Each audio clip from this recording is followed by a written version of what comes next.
Yes, it is. Happy draft night. Niners, their pick is coming up in just a little bit, and we'll have all the coverage for you right here on 95.7 The Game. My name's Mark Randy. Joining me here on this Thursday night, on this NFL draft night in 2025, Evan Giddings and Sterling Bennett. Guys, we have 8 picks in so far. The Niners are just a couple of picks away from being on the clock.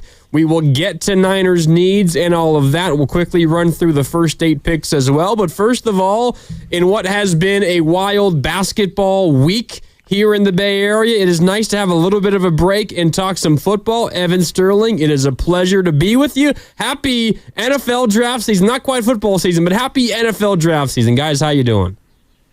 I'm doing fantastic. Got my haircut done, put a nice polo shirt on for you guys today, and I'm welcoming back the NFL into our lives after a pretty bad San Francisco 49ers season. Yeah. So it's good to have the king of sports back on our televisions. Yeah, I think that's a good way to put it, just because of the non-action from the 49ers since the technical beginning of the new year in the NFL. Yeah. It does feel like this is really the start of their season, and obviously they got, the voluntary work underway. They're getting set to make a pick here in a little bit. It feels like we're finally back into the NFL structure, and boy, do the 49ers need some at this point. Yeah, they're going to need to hit on at least a few of these draft picks, and they have 11 as of this moment. We could see some trades. We could see them maybe getting an extra pick or two. We could see them consolidating some picks and moving up. We will see what the next few days do hold. But quickly, before we get into previewing what the Niners are going to do at pick number 11, let's quickly run through what has happened so far with the first 8 picks in the NFL draft. Tennessee, no surprise, number 1 overall. They take the best quarterback available,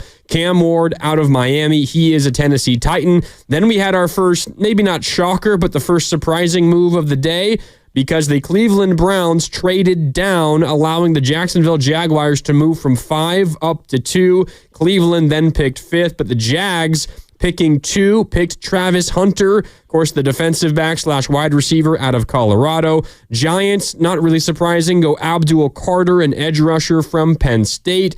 The New England Patriots picking 4th. They go with the first offensive lineman in this draft, Will Campbell out of LSU. Then that aforementioned Cleveland and Jacksonville trade. Cleveland, 5th overall, drafts Mason Graham, defensive lineman from Michigan. The Raiders do as the Raiders do. They pick Ashton Genty, first running back off the board out of Boise State.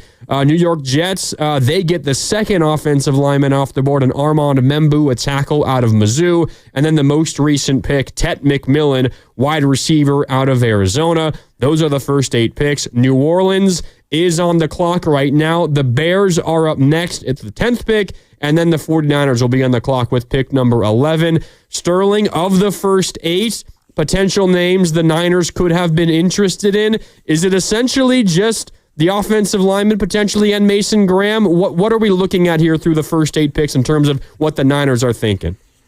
I think what San Francisco did this offseason, gutting their entire defensive line, yet keeping 4 of their 5 offensive line starters, give us a good indication that I think they're going defense, and if things go as it seems like they're leading towards, they may get a pick of Walter Nolan, Shamar Stewart, Jalen Walker, Micah Williams. They may get 4 guys they can all say deserve that number 11th overall pick, but I didn't buy into San Francisco wanting an offensive lineman, knowing who they brought back this past offseason. So I think it's defense. You brought back Robert Saleh. You have Chris Kosaric.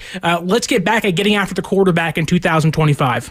Yeah, I think there's clearly, the Niners in the past have not been afraid to take the best player available, and it does feel like at this point they're going to get someone that is worth their salt. But unless it was a top-tier offensive lineman, one of which that's already off the board, I don't see them going in that direction, because their needs are quite clearly on the other side of the football, not just the defensive line, but cornerback position, the secondary linebacker spot. And so I think it's going to be a combination of somewhere on that side of the ball, as well as how good the player is. I mean, the best player available has generally been their strategy It's burnt them a little bit in the past, but I don't expect them to deviate. And I remember sitting here with you guys last year, just a year ago, when we were deciding what the Niners were going to do at pick, 31 last year. Yeah, we all had them taking a wide receiver. And none of us had them taking a wide receiver, and definitely not Ricky Pearsall.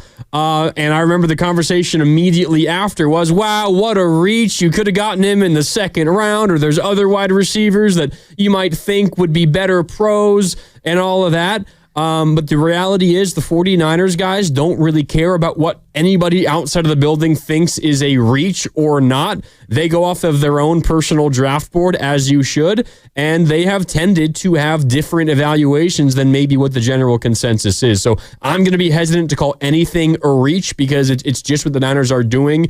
But there is something to be considered in terms of where you can get a player and whether you use the correct value of a valuable 11th overall pick. We shall see. By the way, the latest pick is in. The New Orleans Saints picking 9th overall. They take the 3rd offensive lineman, Kelvin Banks, an offensive tackle from Texas. He is pick number 9 overall, which means only thing standing between the Niners and being on the clock are the Chicago Bears at pick number 10. Kelvin Banks goes to the New Orleans Saints, offensive tackle from Texas. But, I mean, Sterling, this is a Niners team that does tend to have different evaluations maybe than so many of us. So we might see a name that maybe we haven't seen mocked in a lot of top 10, top 12, top 15 areas because the Niners just tend to, you know what? Doesn't matter where we expect them to go. We are going to get our guy, no questions asked. And in this draft in particular, a lot of these players are their values based on schematic fit, what they ran in college, their production, what are their traits. So honestly, it doesn't matter who San Francisco picks at 11. You're always going to have they should have picked that guy instead. It's simply because whether the production's better in college. But San Francisco, again, what they're going to do at 11, you're going to sit back in maybe 4 or 5 years. It'll change your mind. But at pick 11, it looks like they're going to have 3 or 4 defensive players that I think almost have been the consensus towards them during the draft process. So if they go crazy and go wild and go cornerback, for all I know, then you'll have some angry fans on the phone line soon. But we're hoping they go defensive line for everybody's sake here at the station. Yeah, the difference obviously between last year and this year, yes, there were a lot of talented names still left on the board, but right now there's literally one defensive lineman off the board. So they're able to make, I think, whatever pick they want if they're able to identify one of their 3 starting needs up front, essentially, based on the people they lost last year, and go out and get a dude. You know, I think the biggest question they have to answer right now is, do they prefer an edge rusher or someone on the interior? And I think with the 49ers, the way that they've been able to sort of build themselves in the past, it has been from the inside out. And if Robert Saleh can get his hands over on someone that is as talented as ideally the number 11 pick should be, then I think the Niners are in, kind of a nice little interior, I wouldn't say like rebuilding, but retooling position, which is what the goal of this draft is with 11 picks anyway. Yeah, I think very, very likely you guys are on the right page that is going to be either defensive tackle or edge rusher, one of those two to throw on the defensive line. Maybe at this point, because you're right, Evan, there's only been one defensive lineman that has been picked so far. You got Abdul Carter, the edge, but you got Mason Graham in the middle of a defense. This Bears pick is interesting, though, because it is Ben Johnson's first. Yeah, we'll see where they go. They did, of course, a ton for their offense in the draft last year. We'll see where they go this year. But the Niners do kind of have the ability to just say, all right, best player available, whether it is an edge rusher, a pass rusher, or it is just an interior defensive lineman, best player available at those positions and go from there. One thing that we can just about officially put to bed, and we can because the pick is in for the Bears, we don't quite know it just yet, has not been officially announced. The Niners will not be trading up, right? That the Bears are going to make this pick at number 10, then it's the Niners at number 11. But Sterling, there is still a possibility they could trade back, right? Because the way that this draft works, you've got a handful of like quote-unquote elite prospects, but I think the general consensus is anywhere from maybe like 8 or 9 through like 35, you kind of have the similar quality of player. Now, in order to trade back, you need someone that is willing to trade up and almost desperate to trade up. But there is a thought that if you can get a few more picks in return for moving off of the 11, you still might get somebody that you feel pretty similar about maybe in the early 20s in this draft. And it's a good point because you look at players like Colston Loveland and Tyler Warren, tight ends who are heralded as the top two guys in this year's class. The Colts need a tight end badly. Do they want to move up? The Broncos, Sean Payton's always aggressive. Do you want to go from 11 to 20 and net maybe another day two pick and give you another chance to either trade back up in the first round or have 3 or 4 day two picks for you, including 2 second rounders? So San Francisco has more than one hole. And I can argue that all the holes they have to have 2 defensive tackles, 2 edge rushers, a cornerback, a safety. Like, they have a lot of places they can go at 11, but ultimately with the 11 picks they have to hit on about 6 of these guys. So the more picks you can kind of gain and gather might be better for them in this year's draft. Yeah, I mean, I think the question is, do they feel like, because obviously they have someone who's at the top of their board identified right now. The question is, if you trade back, do you think you can still get him, and how far that would be? So I wouldn't mind the strategy whatsoever, and it does feel like a lot of teams towards the back end of this draft also wouldn't mind moving backwards as well. It's a strategy kind of often used or often theorized, but seldom applied. And so if the Niners feel like perhaps at 15 or 16, that's a spot they can still get the dude they've identified already, then I would not be shocked. But I think generally, at least the way that I kind of came into this draft, I didn't expect the Niners to move up. I didn't necessarily expect them to move back either. And the way that it shaked out so far, I think based on some of the names and reports of players that they have hosted, that they've interviewed, I think there's someone on the board that they like here. There better be someone on the board that. Well, no, I mean as far as like using the 11th pick. Yeah. Well, we could just say I personally feel different than the 49ers do about their offensive line needs. I know, Sterling, what you laid out is 100% accurate. They feel really good about their offensive line room for some reason. I don't understand it. So you want 11 centers in this year's draft, Tom Mark. Get Jake Brendel out of there. I mean, they could use help at like 4 of 5 positions right now, honestly.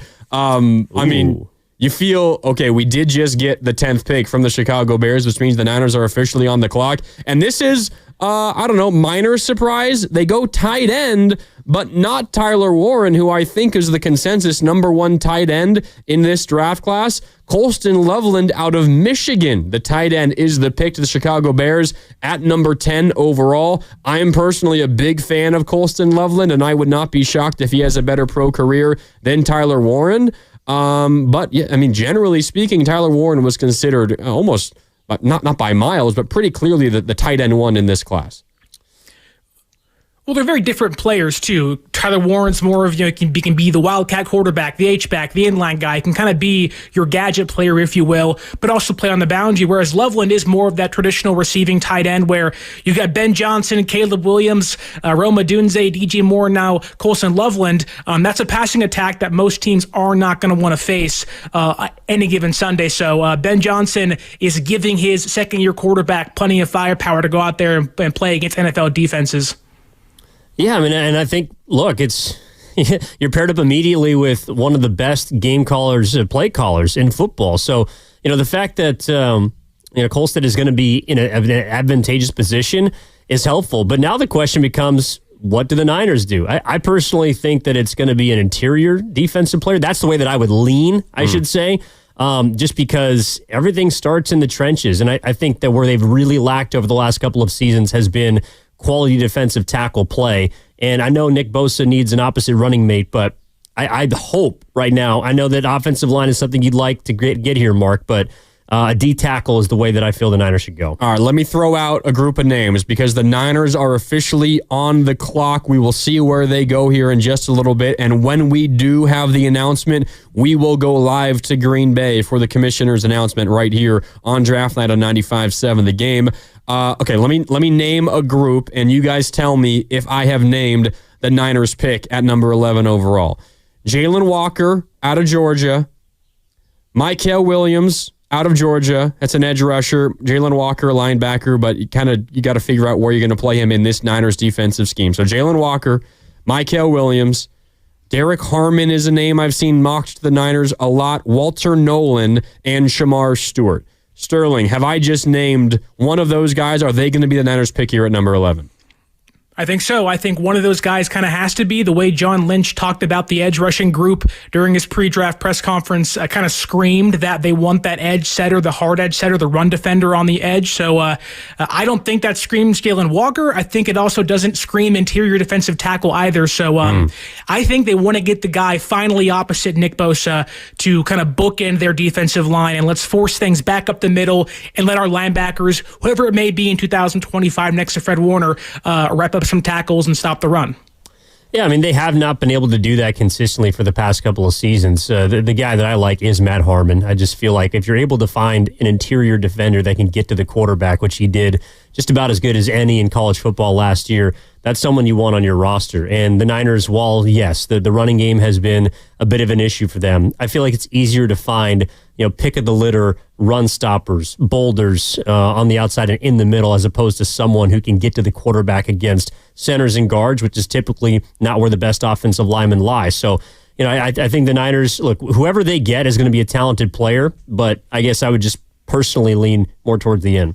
Okay, let's call our shots. The pick is officially in. We don't yet have the announcement. Again, once we do, we will go live to the commissioner in Green Bay for the announcement of the pick. We don't yet know who it is, but let's call our shots. I'll go Walter Nolan, defensive tackle out of Ole Miss. Sterling, what do you got?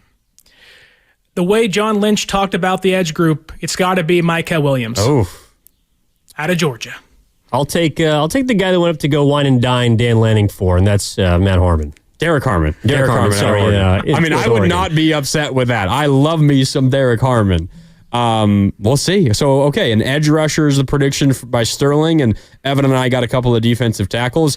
I mean, I wouldn't really be upset, I think, with any of these picks because they are desperate positions of needs for the 49ers. As we zoom out and kind of discuss what went wrong for the 49ers last year, it was almost across the board, everything on the defensive line. And there were, of course, a lot of other issues that the team had. It's the reason why they only won 6 games.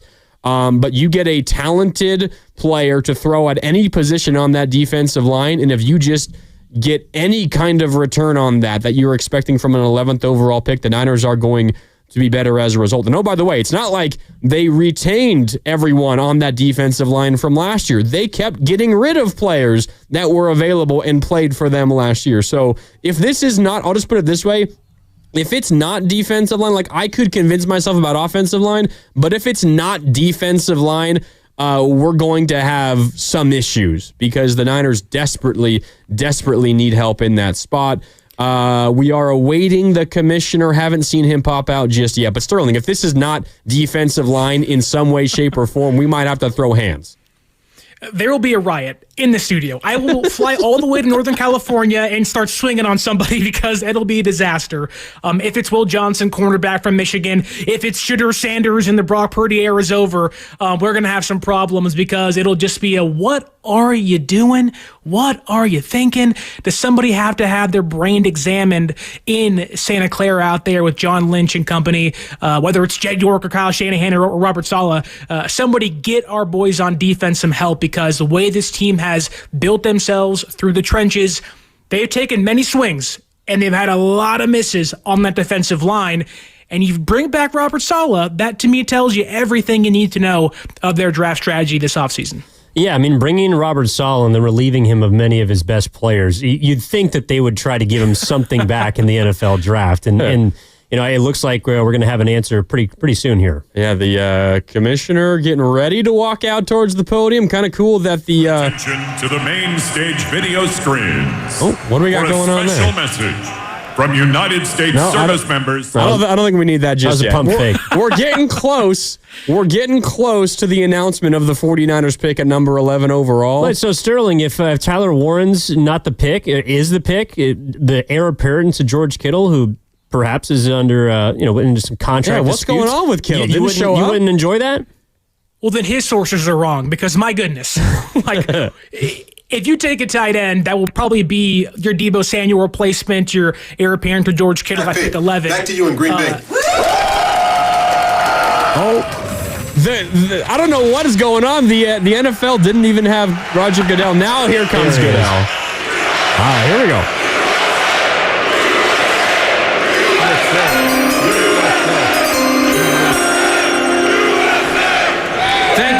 our men and women who serve in the United States military for your sacrifices to defend our country's freedom.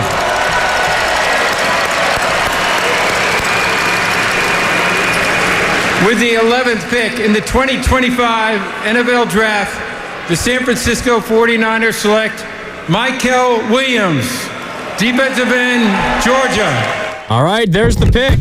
Mykel Williams, defensive end out of Georgia, 6'5", 267 pounds. Sterling called it. Mykel Williams, the Georgia Bulldog, is a San Francisco 49er. That is the pick at number 11 overall. Sterling, your thoughts? You got it right. What can I say? No, I think it's a great pick for San Francisco. You know, John Lynch, the way he talked about the edge rushing group, they want that edge setter, the run defender. You can push back on the pick a little bit with the fact that... Oh, was he a reach? Really isn't much of a pass rushing plan, but he's a strong edge rusher. He's a great run defender. He has good size, 6'5", 265 pounds, out of Georgia. 82.9 PFF run defense grade last year, 30 pressures. He had 6 sacks. Played through an ankle injury, but the one great thing about him is he has 34 3/8-inch arms. You want to stop mobile quarterbacks from getting out of the pocket and scrambling for more yards. You want to contain the edge against speedy running backs. Think the Rams who want to run the football over and over again against Kyler Murray.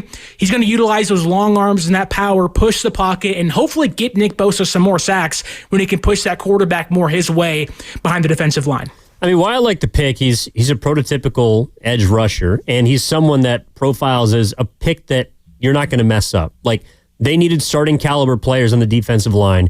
He's someone that can step in and start day one. Now, as far as, you know, I don't know if necessarily the reach is the word to use, but he's a safe pick.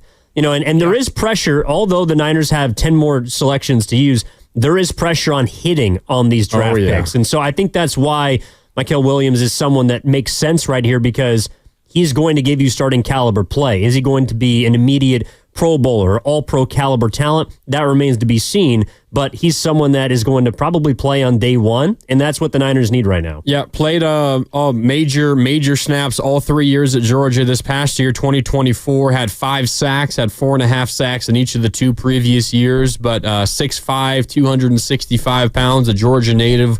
Went to Georgia with the Bulldogs, of course, had a ton of success there under Kirby Smart, and now he's the latest San Francisco 49er. Okay, 888-957-9570. We're going to keep it here with you on draft night on 95.7 The Game. For now, Niners just made their pick. No time to take a break. Are you kidding me?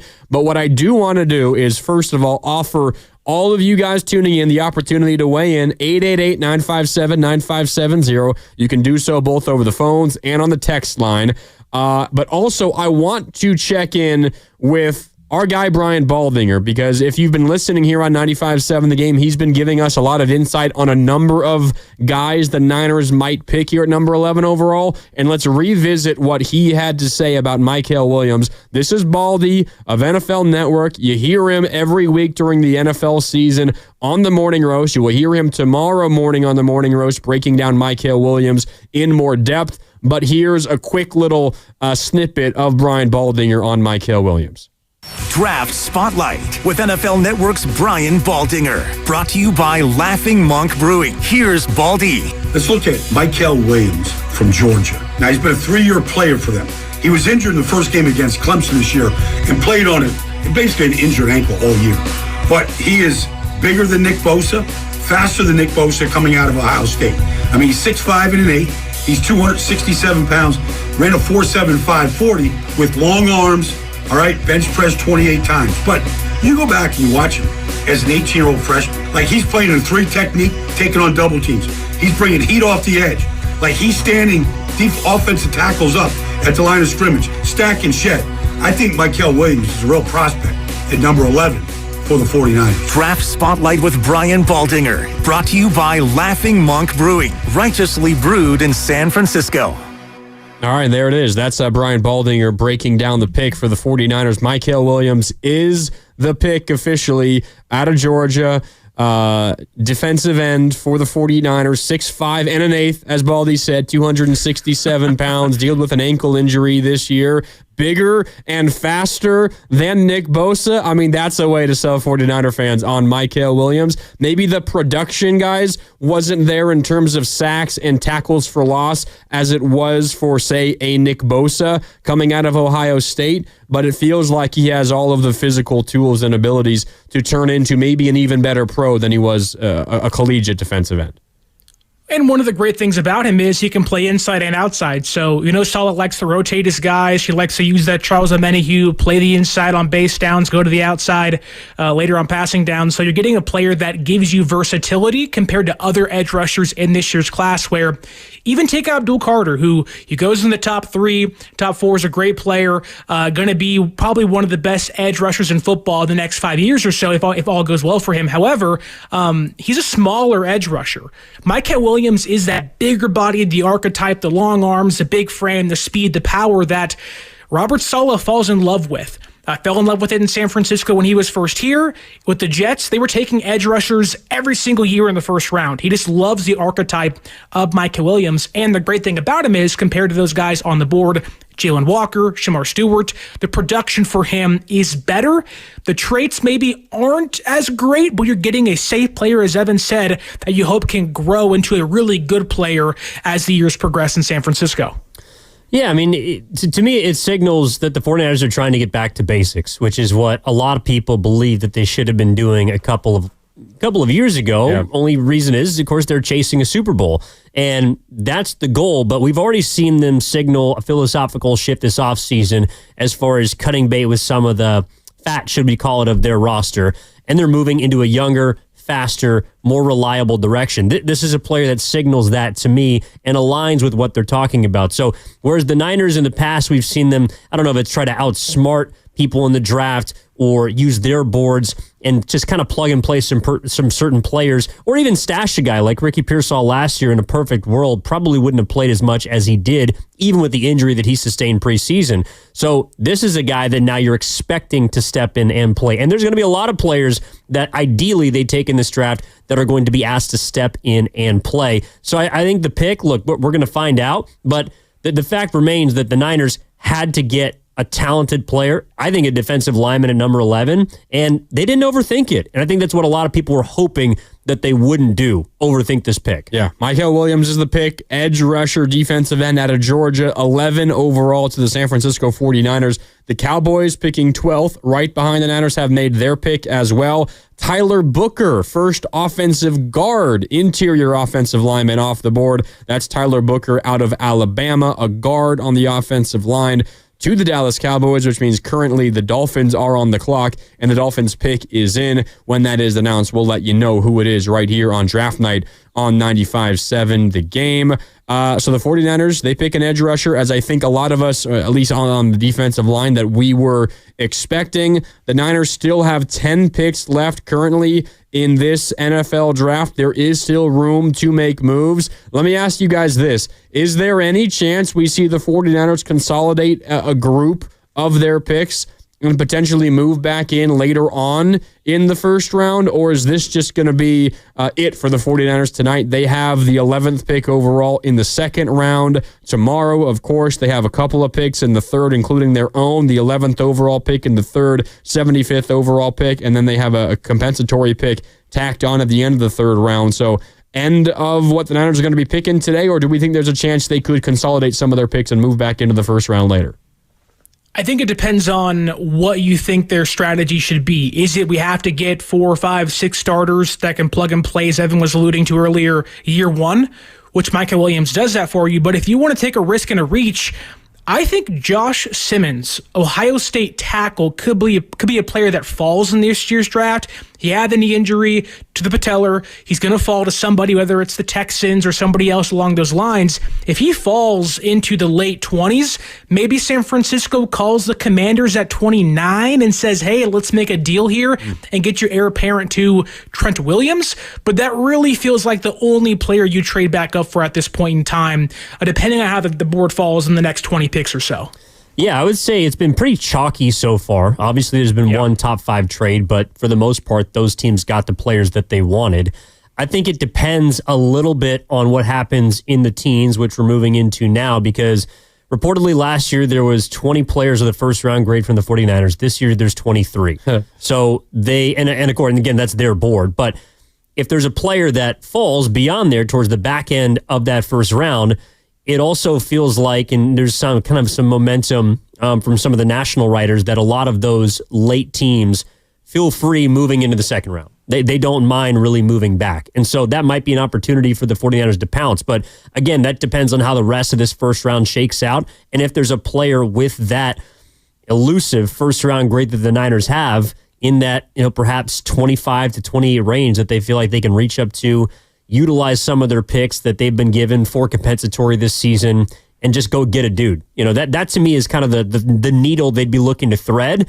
But in general, I think they're better served kind of just playing the dartboard game. You got more picks. You got more opportunities to get starting caliber players. They've had a good track record of finding guys in later rounds, and I feel like that's the way they'll roll. Yeah. 888-957-9570 is the number to call and to text if you want to weigh in. It's draft night here on 95.7 The Game. That's Evan Giddings. I'm Mark Grandy. Sterling Bennett here as well. The pick, Mykel Williams, 11th overall edge rusher out of Georgia to the San Francisco 49ers. Guys, when all else fails, just go to a dude in the trenches in the SEC. Odds are you're going to have some success there. It feels like the Niners haven't done a ton of that of late. And again, a part of it is because they haven't really put as much of an emphasis on the trenches in the last couple of years. You get a dude on one of the best teams in the country going up against the best talent in the country. Just look at the offensive linemen that were drafted ahead of Mykel Williams that he was going against this year. Kelvin Banks, 2 picks ahead of him out of Texas this past year in the SEC. Armand Membu, 7th overall to the Jets, offensive tackle out of Missouri. That's also in the SEC. Will Campbell, offensive tackle, 4th overall out of LSU. Also, of course, in the SEC. So you have a tested edge rusher who, again, maybe hasn't put up the most eye-popping numbers, but who has been tested against talent that is going to be, every Sunday performers in the NFL. And you hope that you can build off of that baseline that you got from this guy. You hope that he's a day one starter. You hope that he's the bookend to Nick Bosa that you've been searching for a really long time. And if you hit on this pick, the Niners defense is going to look entirely different, because the Niners thought process has always been build from the inside out. You have Nick Bosa. I know the numbers haven't been great from Bosa since he signed that then record-breaking contract a couple of years ago. But a lot of it is because he's had a lack of production around him. But if you hit on this pick and Mykel Williams becomes a quality edge rusher opposite Nick Bosa, the entire Niners defense is going to have a different feeling. When you mentioned, the safe pick on the field for sure, Mike Green went to Marshall. How much of those 17 sacks translate to the NFL? Shamar Stewart didn't have production very much at Texas A&M. Walter Nolan, he transferred to a few different high schools and a few different colleges, one of those being Texas A&M. So overall, a safe player on the field, but even off the field too. Mike Green has some red flags off the field. James Pierce Jr., edge rusher from Tennessee, has some red flags off the field. You're getting a leader, getting a good talent and a safe player overall. So I think it's like Evan was saying, a safe pick for sure. But overall, I think San Francisco gets the right pick here, as what we can tell as the board has fallen so far at pick 11, which you hope, like you were saying, Mark, can kind of be the edge rusher that has eluded this team maybe since Dee Ford's injury became a problem for them, where it's been Leonard Floyd, Ebukam, Amenahue, it's been Arden Key. Like, they've been trying to find an answer here, and they're banking on the 11th overall pick to be an answer for them this season. Yeah, look, there's pressure on this pick, and I think that, with his frame, the measurables, there's obviously room for him to improve, particularly as a pass rusher. I love the fact that he's someone that ideally can set the edge and it plays a little less, perhaps, risky than the guy opposite him, because this is really what this pick is all about. It's about number 97. It's about trying to get the best version of Nick Bosa, who is recently removed from a Defensive Player of the Year award. So if you're able to use this guy to unlock or allow Bosa to reemerge, that's when you're going to be at your best. You're trying to find the best way to maximize your talent. And to be fair, the Niners don't have a ton of it right now on the defensive side of the ball. Could their pick this year be great? Perhaps, but I'm banking more on Nick Bosa playing at a higher level. That's what's going to allow this defense to reach their ceiling.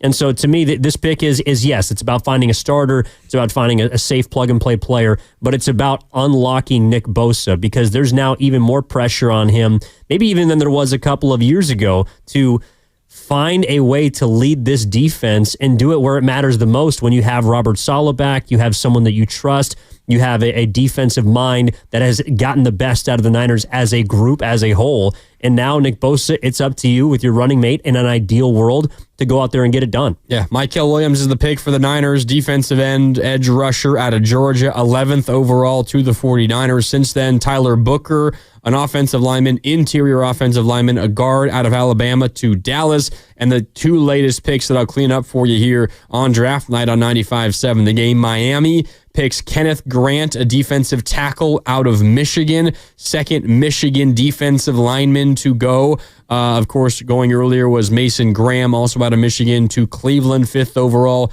Kenneth Grant, though, D-tackle to Miami, 13th overall. And then, no surprise, once you found out that Tyler Warren, tight end out of Penn State, was still on the board with Indy on the clock, you knew what that pick was going to be. If you could have told Colts fans before, like maybe a month ago, that Tyler Warren would be on the board 14th overall, they would have hugged you, even if you were a complete stranger. I don't think they really expected that. The way that the draft process has gone, I think it became more and more likely as the days passed. But Tyler Warren to Indiana at 14, the tight end out of Penn State, that felt like maybe the easiest pick to predict, potentially out of maybe the top 3 or top 4 of this draft.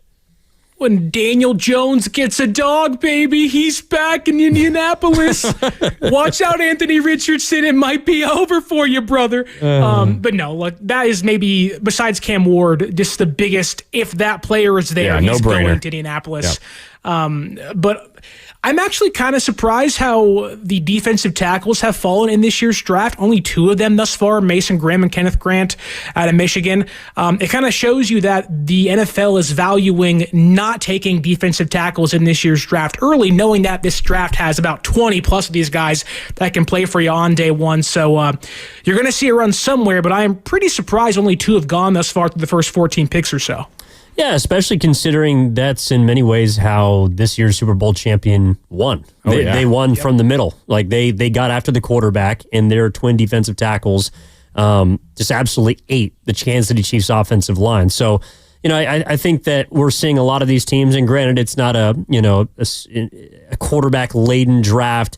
There's not a ridiculous amount of skill players that are eye popping beyond really Travis Hunter, but I think this draft is one where a lot of teams are just looking to kind of beef themselves up, and that's why we've already seen the amount of work put into the offensive line. I think it's interesting that Dallas has also tried to, in many ways, get back to what made them successful. Granted, it was 30 years ago, but Tyler Booker, and right on someone that I think a lot of people had mocked a little bit lower, but an extremely beefy interior offensive lineman, and obviously with them losing Zach Martin, that makes sense for them. But overall, a lot of these teams, I think, are just trying to fortify the trenches. And I think that's what we learned the most about this year in football is that you can still win by either running the ball, getting to the quarterback, and you don't need a guy that can light it up for 500 yards every single week. In fact, sometimes that's going to hurt you. So, the Niners are abiding by that, and it's interesting because they're also, it seems like, about to pay their quarterback. So, they're kind of rolling with the times. Yeah, you would hope that they're about to pay their quarterback. Well, it hasn't happened just yet. Yeah. I think it's going to happen at some point here pretty soon, but we shall see. We can talk about that as the night moves along. It's draft night here on 95.7 The Game. We're with you until 10 o'clock, so plenty of time for your calls and your text. The Niners have made their maybe only pick in the first round. They don't have another pick left tonight. But we shall see. There was plenty of time for them to get on the phone with some GMs and maybe move back into the first round, but still plenty to get into. Mykel Williams, edge rusher out of Georgia, is the pick for the Niners at number 11 overall. It's Evan Giddings, Sterling Bennett, Mark Randy with you. Time for a quick break. When we come back, we'll talk more about how this draft is moving along. The Niners' needs. They've addressed one need, although edge rusher still might be a need. There are a lot of other holes on this Niner roster. We can talk about that and a whole lot more. It's draft night on 95.7 The Game. We're back with more right after this. It's the 6 o'clock shop. Head to Safeway.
the San Francisco 49ers select Michael Williams, defensive end, Georgia. Now back to draft night on 95.7 The Game. Yeah, there it is. Michael Williams out of Georgia is the pick for the 49ers at number 11 overall. Welcome back to Draft Night here on 95.7 The Game. I'm Mark Grandy, Evan Giddings, and Sterling Bennett with you as well. We mentioned Tyler Warren, the tight end out of Penn State, to Indiana with pick 14 before we broke. During the commercial break, we got just one pick in. The Atlanta Falcons at 15 overall. They go with Michael Williams' collegiate teammate, Jalen Walker, outside linebacker, edge rusher out of Georgia as well. So Jalen Walker joins Michael Williams as a pro Bulldog as well. But Jalen Walker is the latest pick to Atlanta. And now another NFC West team is on the clock. The Arizona Cardinals are currently on the clock. Always keep an eye on what NFC West teams do. Arizona right now on the clock. The Seahawks on the clock and a couple of picks as well. So we will keep particularly close attention to those guys. But guys, as I was looking at a little bit more Michael Williams tape during the commercial break, what stands out to me, my God, this dude is powerful. Oh man, the way that he bull rushes dudes. You get that ankle fully healthy, you get this dude coming in and ready for week one at 100%. We're going to see him put a couple of tackles on their backside. I can guarantee you that. He's got some power. And if that translates, this is going to look like a pretty good pick by the Niners.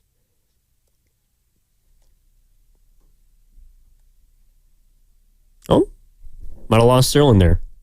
But, I think for me, it just boils down to meat and potatoes. Like when the Niners are successful, they have 4 defensive linemen that can get to the football. They are players that are basically putting their hands in the dirt, pardon me, and attacking the quarterback straight up. So this is a guy that does that. It's someone that you don't have to worry about stunting, trying to scheme for to get him loose. Like you just line him up against whoever's across from him, and he's going to be able to create some sort of advantage either for himself or his teammates. And that's another reason why, whether it's safe, there might have been more talented players there, but I think as far as what the Niners are looking to do, what they're trying to accomplish, he's someone that fits right in. Sterling, I was just talking about the power of Michael Williams. I know you've probably crushed like 100% more tape than I have, probably more than that, on Michael Williams and on everybody else. But just the look that I got just during the commercial break, the power on this dude just absolutely stands out. No, I was saying that the Niners had lacked pocket pushers last year. Blake Collins wasn't that. Leonard Floyd wasn't that. They haven't really had that kind of at all under Shanahan and Saleh, again, maybe ever since 2019. And they only got some of D Ford that year. He got hurt before the playoffs began. So you're getting your first pocket pushing edge rusher opposite Nick Bosa, a guy that can just wreak havoc. He's a very violent player. He wants to take, and to shove offensive tackles to the ground. And again, if you have an edge rusher that can force the quarterback and the running back to the way of a former defensive player of the year, Nick Bosa, it's a pretty good player to have on your defense when you're letting Nick Bosa eat every single Sunday, or at least you hope that's the case for you in 2025. But he's just a good player overall. Again, the pass rush plan can certainly improve, but the baseline's there. And they're banking on Saleh and Kocurek to be able to unlock the next level for a player like Michael Williams. And if he wants to learn and is willing to learn, that's the right guy to get in the building for you. There is though, a pretty good amount of pressure on Michael to come in and immediately be effective because, he's going to have absolutely every opportunity to be a day one starter. And the Niners haven't had a lot of high draft picks of late where you feel that kind of pressure. And the added pressure on a guy like Michael Williams is, you were a high draft pick, 11th overall, but you're also going to a football team that has, despite what last year was and despite what the frustrations of this offseason have been so far, the expectation is, try to win a championship. Like start with winning a division and then winning a playoff game, but try to win a championship. And if you have a rookie who was picked this high that that struggles to begin, there's going to be a lot of hand-wringing about that. I want your thoughts on that in just a second, but I do have to update you the latest pick. I was just watching Sterling, and I think he is upset based on this pick because the Arizona Cardinals, Niners in-division rival, just picked a guy that I think he's pretty high on. Walter Nolan, defensive tackle out of Ole Miss, is the pick to the Arizona Cardinals. Sterling, are the Niners going to be ruining the day they pass on Walter Nolan and instead allowed the Cardinals to draft him? Well, it depends on how long Jake Brendel's playing center for you. So Walter Nolan's a really good player out of Ole Miss. He was the guy I think many people mocked to San Francisco throughout the process, but things have kind of shifted lately to the edge rushing group after John Lynch's pre-draft press conference. But he's a guy that, if you want to have a pro comp, is often compared to that of Jalen Carter in Philadelphia. So it's pretty comparable as to why he goes to the Cardinals now with Jonathan Gannon as their head coach. There are maybe some off the field questions. He is a player that threw a tantrum during a practice and has walked off and didn't return. So I can see why San Francisco didn't want to bring him into the building. However, if you can get his head on straight, he is just a phenomenal player. You can argue there are some people, and I'm sure some teams, that maybe even had him ahead of Mason Graham on their draft boards. He is the traiciest defensive tackle in this year's draft, bar none. It's just about, can you get him focused on your defense? But I am not looking forward to watching San Francisco play him, knowing the left guard and center situation we have out there in the Bay Area. Yeah, I was going to say, it doesn't sound like they've rued the day yet in not picking him, but they may have rued the day that they failed to select someone to block him. Because they don't really have anybody to do that right now. You know, I think also, too, it's like the Niners, to me, are trying to figure out what can make them successful in this new, and not even looking at the NFL, but just like their division. And I do think it's interesting that the Los Angeles Rams have built a very young, fast, physical defensive line. Clearly, that's the way with this pick that Arizona is moving towards. Seattle, even to some extent, has spent some high-round capital on defensive linemen. And that's what made the Niners really good between even Trent Baalke and, of course, John Lynch. They had a string of, 5 out of 6 years where they spent first-round picks on defensive linemen. They've gotten away from that as of late. Javon Kinlaw was the most recent one in the first round taken, which obviously did not pan out. But just because you missed on a pick doesn't mean you go away from what's made you successful. And so I think, along with what the Niners have been able to do in the past, you're also seeing a lot of teams in their division adopt that ideology as well. I think the Rams are a great example for the Niners this year, because the Rams had gone through something similar to what the Niners are doing this offseason when the Rams, they acquired Stafford, gave him the contract, and they gave him a new contract this offseason, but more of a short-term deal because he's getting up there, only has, maybe a year or two left where you can consider him being an above-average quarterback. But they had to ship away, not necessarily like a lot of talent, but big names, pricey names, and they just bit the bullet in the moment, and they kind of reset their financials. I think their situation was a little more dire than the Niners, but the Niners going through something very similar. And then what did the Rams do in the draft last year? They go 2 defensive linemen, their first 2 picks, 19th overall, Jared Verse out of Florida State, and he was amazing last year. Their pick in the second round was Braden Fisk, also out of Florida State, an interior defensive lineman. And that, to your point, Evan, kind of turned their entire defense around. And if the Niners are able to do something similar, because, they did get an edge rusher, a pass rusher to play on the edge of their defensive line opposite Nick Bosa, no doubt there is still a big gaping hole, maybe 2 gaping holes in the interior of their defensive line. They are going to address that at some point, if not maybe in their next pick. And hell, it might still happen in the first round today. I would be surprised, but we shall see. But I think the Rams are a really good roadmap for what the Niners are trying to do. It is use a couple of valuable picks early in this draft, and if you hit on both of them, the defense is going to look 10 times better than it did last year. And you look at Jared Verse as being, let's say, the Michael Williams for the Rams. Yeah.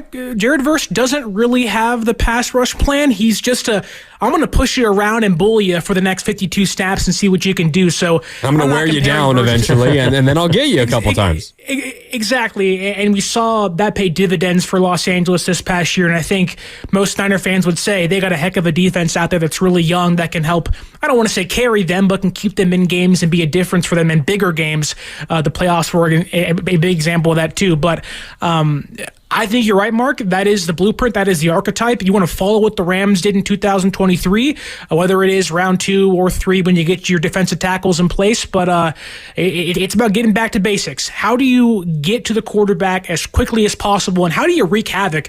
San Francisco used to be so deep, 5, 6, 8 guys deep, where it didn't matter what down it was, what quarter it was. They had somebody that was going to make a play on you. 2021 being the best example of that, where they had Bosa and Key and Nebukam and Amenahue and Armstead, and it was like everyone is making plays for you. So San Francisco really has to get back to that, where you have 5 to 6 guys that are going to find a way to the quarterback, and you're hoping that they can use the Rams as their model. And again, Michael Williams does scream a Jared Verse type of player with the power he has.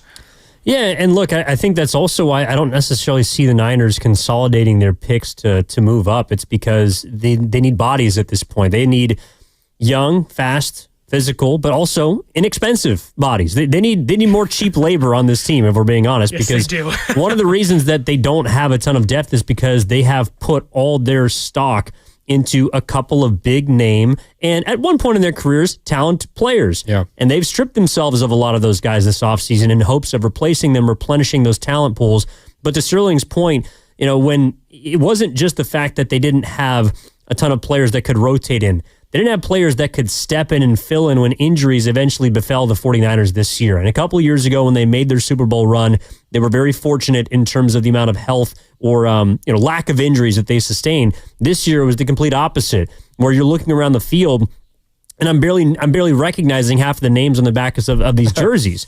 And to the point where, I'll just call him Sam O because I don't want to butcher his last name, felt like your most consistent interior defensive lineman this season, and he was on your practice squad. So the Niners also are in need of just depth because eventually guys are going to get hurt. God forbid it's one of your impact players, but you need talent behind them, if not just to rotate in to play a game or two while a guy has a hamstring or maybe a sprained ankle or perhaps, God forbid, something worse. They did not have enough of that clearly this last season. Yeah, no doubt. You're listening to 95.7 The Game, KGMZ FM and HD1 San Francisco, and Odyssey Sports Station, always live on the free Odyssey app, and now broadcasting live from the Laughing Monk Studios. It is draft night here on 95.7 The Game. Evan Giddings, Sterling Bennett, Mark Randy with you here, and we do have the latest pick. Sterling's killing me, man. What happened? What? He just makes a face every single time a pick comes in. This pick, 17th overall to the Cincinnati Bengals, defensive end Shamar Stewart out of A&M, another guy that we had seen mocked and the Niners potentially interested in. Shamar Stewart goes to A&M. Every defensive lineman that's getting picked right now is not necessarily like a bad thing for the Niners, but they still have a lot of holes on that side of the ball. You hope that these teams start moving away from defensive line. But by my count right now, guys, this is not specifically the defensive trenches, but out of the first 17 picks, 12 of the 17 have been trench players, whether it's offensive or defensive lines. Jalen Walker, kind of an outside linebacker, but I'm going to consider him an edge rusher and a trench player. 12 of the 17 picks so far are trenches. I know, Evan, you threw out the kind of the playbook that the Eagles used to win the Super Bowl. It was trenches on both sides of the ball, and what they did to the Chiefs offensive line in the Super Bowl was amazing. That feels the way that most of these teams picking so far are going. Just beef up your trenches on both sides of the football and then deal with everything else later. I also think it's because of a team that you mentioned as well, and that's the Los Angeles Rams. Yeah. It's a group where we're seeing a lot of teams invest in their offense, maybe less extent, but their defensive line. Like, you can never have enough edge rushers, interior players, and really talent up front, because if you can win, and I think this is not just something that's been recent. You've seen this across, I think, the history of the NFL. If you can win rushing 4, you're going to win a lot of football games, because if you control the line of scrimmage without having to bring that extra blitzer, it's not rocket science. You're going to be at an advantage. And so a lot of teams are just simply trying to, in a draft where perhaps there's less top-tier offensive talent, particularly at the quarterback position. There hasn't been even, for example, a Marvin Harrison that's been available outside of, Travis Hunter, but he's very unique in many ways. No doubt. There isn't as many of those outside of maybe Ashton Genty, a type of profiled offensive guy that's going to change your franchise. You put your offense on his back. So I think when in doubt, just take someone in the trenches and figure it out from there. Yeah. Sterling, Shamar Stewart, good pick, bad pick? What do you think?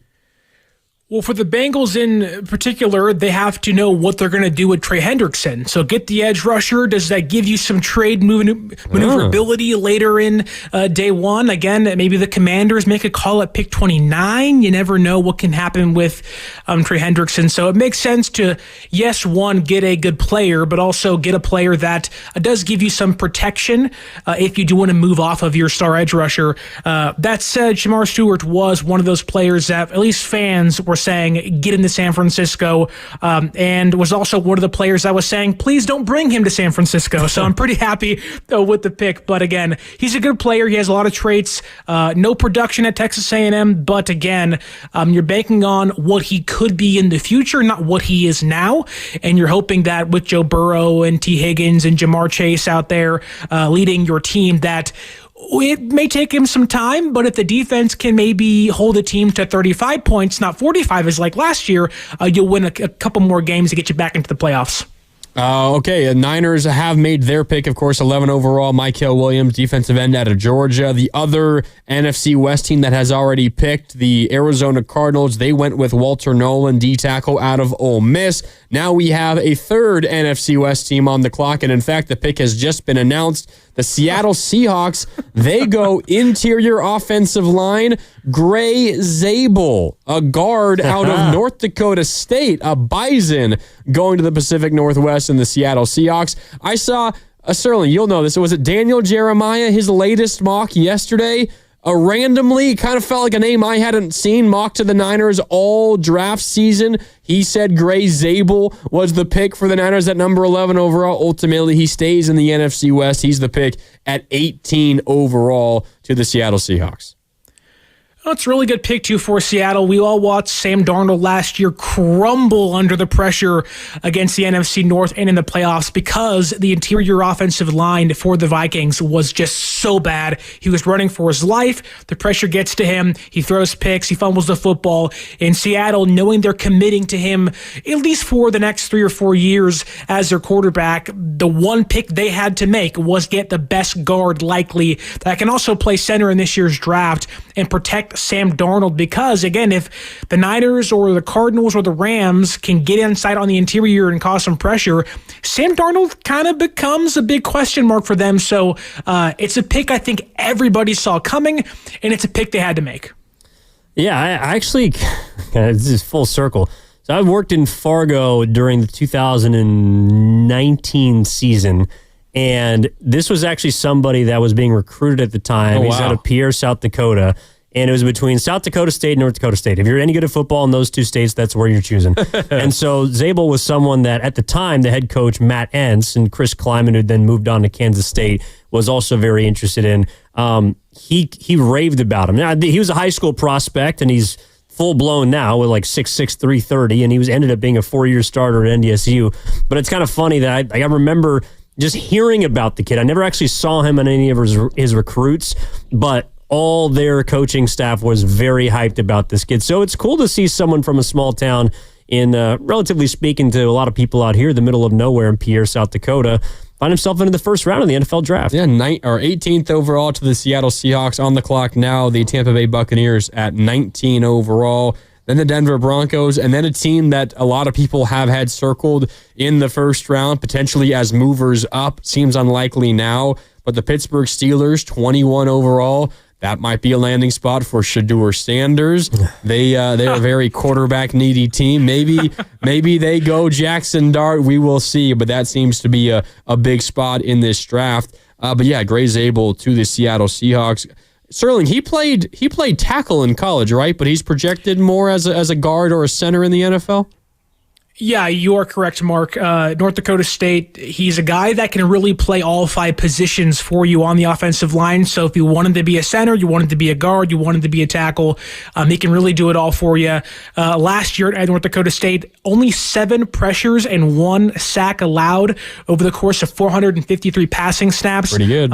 He's a player that, again, fits that wide zone San Francisco scheme. So going back to your point about Daniel Jeremiah mocking him to San Francisco at 11, although too rich for my liking and obviously San Francisco's liking, he's a good player that I think almost every team running that Shanahan-like offense would like. Now they have a Kubiak in Seattle, so it makes a lot of sense that he's there. So the NFC West has now taken 2 North Dakota State Bison ever since 2021. Yeah, it does feel like there's probably a lot of Niners fans either listening or watching the draft out that are saying, whew, well, we dodged a bullet. Not because they know anything about the kid, but because they see where he went to college and the last prospect, the last Bison that came to the Bay Area. Yeah, I'm seeing it right now on our YouTube chat, powered by First NorCal Credit Union. Apollo Crews, Trey Lance country. Yeah, that's how we in the Bay Area know North Dakota State, because that's where Trey Lance went. The Los Angeles Charger. Yeah, he's a Charger now. No longer a Cowboy. Are we surprised at all that we haven't seen a lot of skill positions, a lot of playmakers? Is that just not the strength of this draft? Is there going to be a run on those guys coming up a little bit later on? Because again, we're now 18 picks in, and 13 of the 18 have been in the trenches, whether on offense or on defense, and the majority have been on defense, especially of late. I know Gray Zabel, offensive lineman, was just picked, but this has been a draft that, other than, Cam Ward, quarterback, Travis Hunter, athlete, corner / wide receiver, top 2 picks. And then you've got Tet McMillan, wide receiver out of Arizona. You don't have a whole lot of skill positions, a couple of tight ends mixed in there. But this has been, for the most part, just a purely trench draft. And there's still a lot of quality skill positions out there, and we haven't quite seen a run begin on that. I think it makes some sense. You look at who's on the board currently still at wide receiver, Luther Burden, Matthew Golden. Those are good players that I think are going to go probably late day 1, very early on day 2.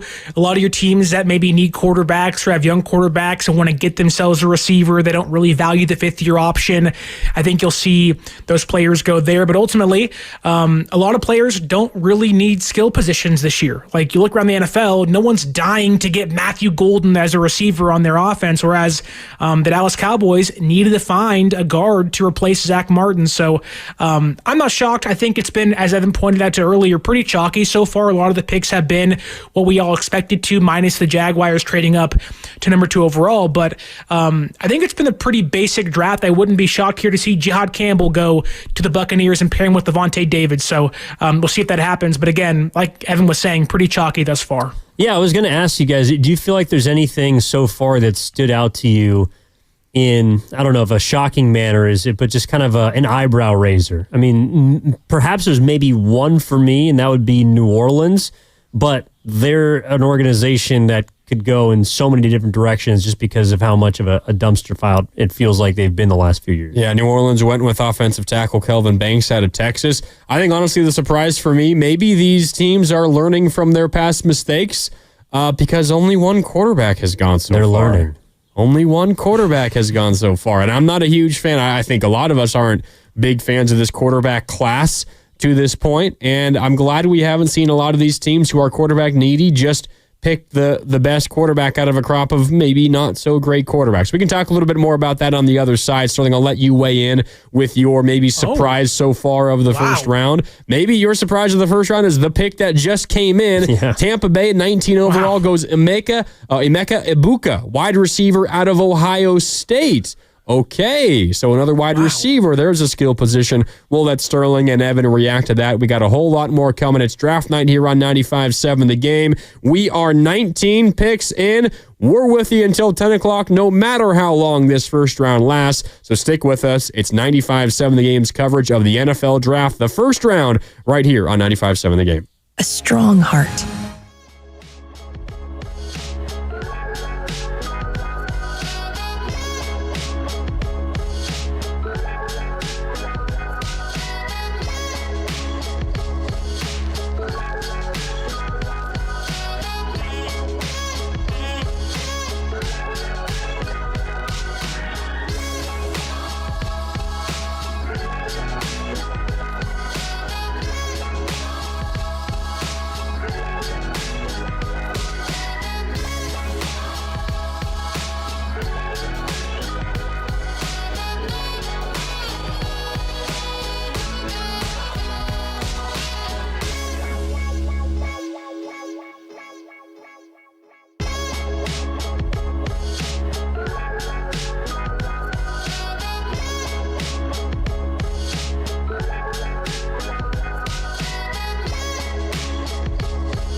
as a pass rusher. I thought a little bit more work, that pass rush specialist that these teams have, what to get the most out of Michael Williams. Now back to Draft Night on 95.7 The Game. Welcome back. That's Mel Kiper, ESPN, talking about the Niners pick at 11 overall, Michael Williams. Defensive end edge rusher out of Georgia is the latest San Francisco 49er. The Niners 11 total picks in this year's NFL draft entering the day. We are still sitting at 11 picks, which means they have 10 more picks to make. We'll see if they make any other moves in this first round. They have no picks left in the first round, but Michael Williams is the pick for the 49ers, defensive end edge rusher out of Georgia at 11 overall. Just before we went to break, we did get the pick for the Tampa Bay Buccaneers. Wide receiver Emeka Egbuka out of Ohio State. Sterling, your reaction to that pick warrants some time spent on it. What strikes you about that pick by the Bucs?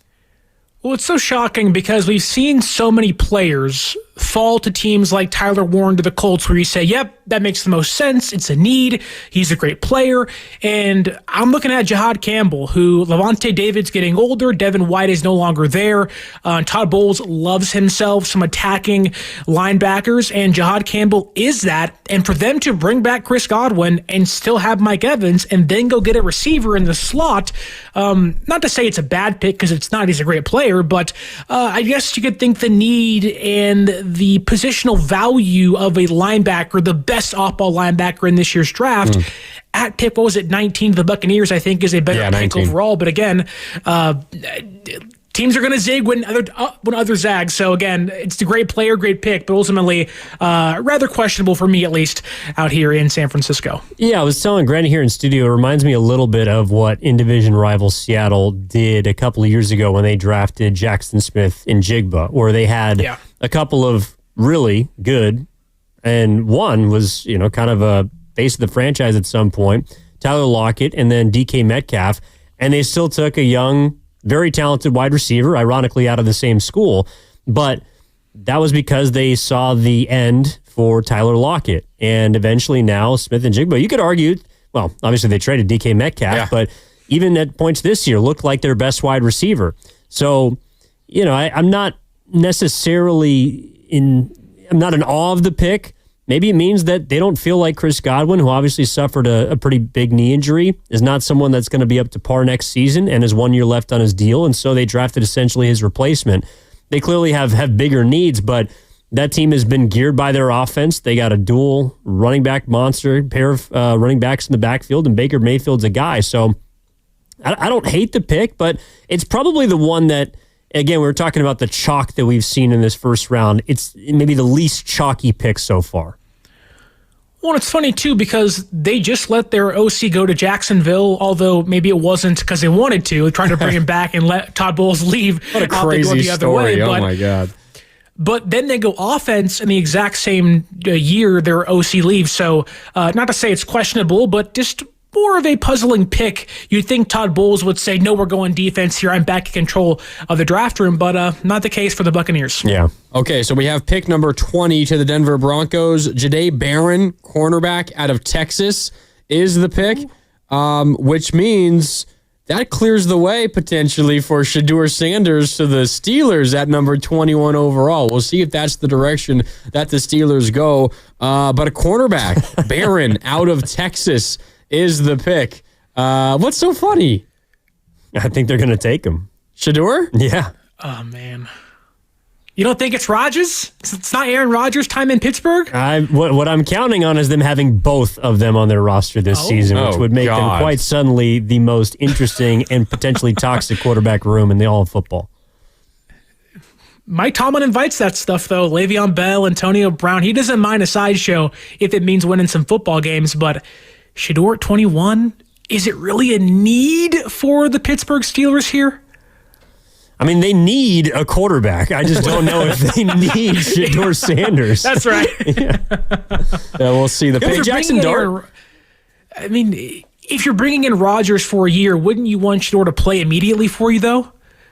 Maybe. We're about to find out because Roger Goodell is at the podium. They have the ability to go quarterback. There's only been one quarterback so far through the first 20 picks. And they do not go quarterback. They do not go Shedeur Sanders. They go Derek Harmon, defensive tackle out of the University of Oregon. That's a good pick. Yeah, I'm an Oregon fan. I watched Derek Harmon every single snap he took this year. Hell of a player in the interior of the defensive line. I mean, this is a Steelers pick, right? They have a lot of needs, and what do? They just continue to add to that defensive line. They haven't had a quarterback in forever, and even at the tail end of Big Ben's tenure, he was one of the worst quarterbacks in the NFL, yet they still find a way to win 8 or 9 games at least every single season, and a big reason is because they have one of the best defensive lines in the NFL. I was kind of hoping he'd fall one more pick. You wanted them to your Chargers, huh? Yes, I did. But Derek Harmon, Sterling, I mean, in the interior of that Steelers defensive line, pretty good pick. Oh, it's a great pick, and you have to wonder, you have Casey Hayward who's getting up there in age. Is he the replacement? But you got about 5 or 6 guys, TJ Watt, Alex Hightower. Pittsburgh Steelers know what fits them. They know which players they like, and they're unafraid to, again, go against the grain if it means not filling a need for them. And Mike Tomlin just says, hey, we know how to win football games, quarterback or not, and that's through our defense. So not shocked whatsoever that Mike Tomlin says, hey, let's get TJ Watt more help on the defensive line here. Yeah, I think we've seen a lot of teams sort of lean into, or I don't know if it's get back to basics, but a team like the Indianapolis Colts that has been looking for a tight end for what feels like forever gets their guy. And Tyler Warren. The Pittsburgh Steelers are a team that has not taken a quarterback very high, and they just simply don't really invest much capital in that position, and they try and win other ways. That's what they do there. The San Francisco 49ers are a team that when they've been successful has been through the defensive line, and of course they get Mikael Williams. I mean, just looking around at kind of the rest of this group, like I think a lot of teams haven't overthought these picks so far. Even up in the top 5, Will Campbell, you need a blindside blocker on the left side. Go get the best one out there. Mason Graham, I mean, to the Cleveland Browns, give Myles Garrett a little bit of extra help, and you're going to really have a formidable front. The New York Giants are now looking at a defensive line that is fearsome, despite the rest of their team being pretty bare bones. So I think a lot of teams that I've seen so far have just sort of leaned into what's made them successful in the past. Yeah. Let me play something for you guys. I don't know if you guys heard this, but Peter Schrager, of course, covers the NFL, previously NFL Network, was poached and over at ESPN, was on the Bill Simmons podcast this week leading up to the NFL draft, and he had this to say when asked about, like, throw out a couple of teams that might make a pick of Shedeur Sanders that maybe no one is talking about. Here's Peter Schrager again on the Bill Simmons podcast. Not at 11, but you're telling me Shedeur's still on the board at 30, 31, 32, and we've got Brock Purdy talking about where he wants and what he wants. To San Francisco, pull the plug and just say, screw it, we'll take 2 young quarterbacks. We'll see. We'll still sign for maybe. So not at 11, but maybe a trade back. Yeah. Okay. All right, so Shedeur Sanders still on the clock. You're getting into the 20s, maybe early second round. Niners going to trade back in? Oh, what do we think? You take it, Sterling. You're going to make me sick if that happens. No way. I mean, look, Shedeur's going to be a fine quarterback at the NFL level. Some even say his pro comp is that of Brock Purdy. And if Brock Purdy is going to get you paid around $55 million a year, who's been to a Super Bowl, you're banking on Deion Sanders coming back to the Bay for 1 year, whatever it may be. Like, Shedeur is not the answer for a team wanting to win now. He's a quarterback you bring in and you hope can become something in the few years while he plays in the immediate. But if San Francisco drafts a quarterback anywhere in the first 5 rounds, me and John Lynch are going to duke it up somewhere in Santa Clara one day because, my goodness, man, don't do this to the fan base, please. I can't go through the quarterback controversy one more time in my lifetime. I wouldn't dismiss the idea of a quarterback being taken in the top 5 rounds. Like teams that even have their guy will still, I don't know, go and get someone if they feel like there's value there, but it can't be Shedeur Sanders. It just can't. That to me is Mac Jones, baby. It's too much baggage. Yeah, which is evident that Brock Purdy's his job is safe. Is all that I took away from that. But I just feel like someone like Shedeur Sanders invites eyes, it invites headlines, it invites everything that the 49ers, at least under Kyle Shanahan and John Lynch, disapprove of and do not enjoy being a part of. So whether he's going to turn into a fine prospect or not, I personally don't think he's that great. I also don't think that someone who pushes blame from themselves onto others, which he's done multiple times in college. And I like his father. I think Deion Sanders is a fine head coach and has done a really good job there, but his son, to me, is not the answer to quarterback for an organization that is looking to win long term.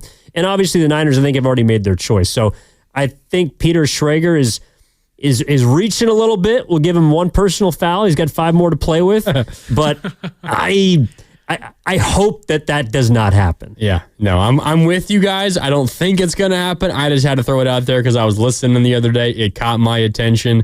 And you know, it got everybody's attention. I gotta stir the pot just a little bit. I gotta keep everyone on their toes. Well, if there is something, I don't know, incendiary that the Niners could do at this point, they've already made their pick. They didn't trade back. They didn't trade up. Where do you guys think that could be? What do you think, Sterling?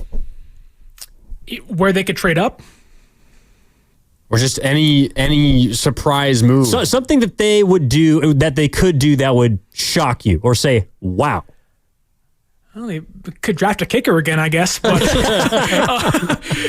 but you know, it's funny because going through the draft process, you know, watching the prospects, kind of seeing how things have played out here, it doesn't feel like San Francisco really has that big move in them unless they want to trade up to what the Vikings at 24. Maybe they don't have many picks this year, again, and get that tackle or get a defensive lineman as well. But no one's really fallen down deep. Maybe, I think if San Francisco makes a trade, there's a big gap in between pick 43 tomorrow and pick 75. And then you get into, they have pick 160 and they have pick 227. So there's a big gap. I think San Francisco, who overwhelmingly makes their hay on day 3, later on day 2, George Kittle, Dre Greenlaw.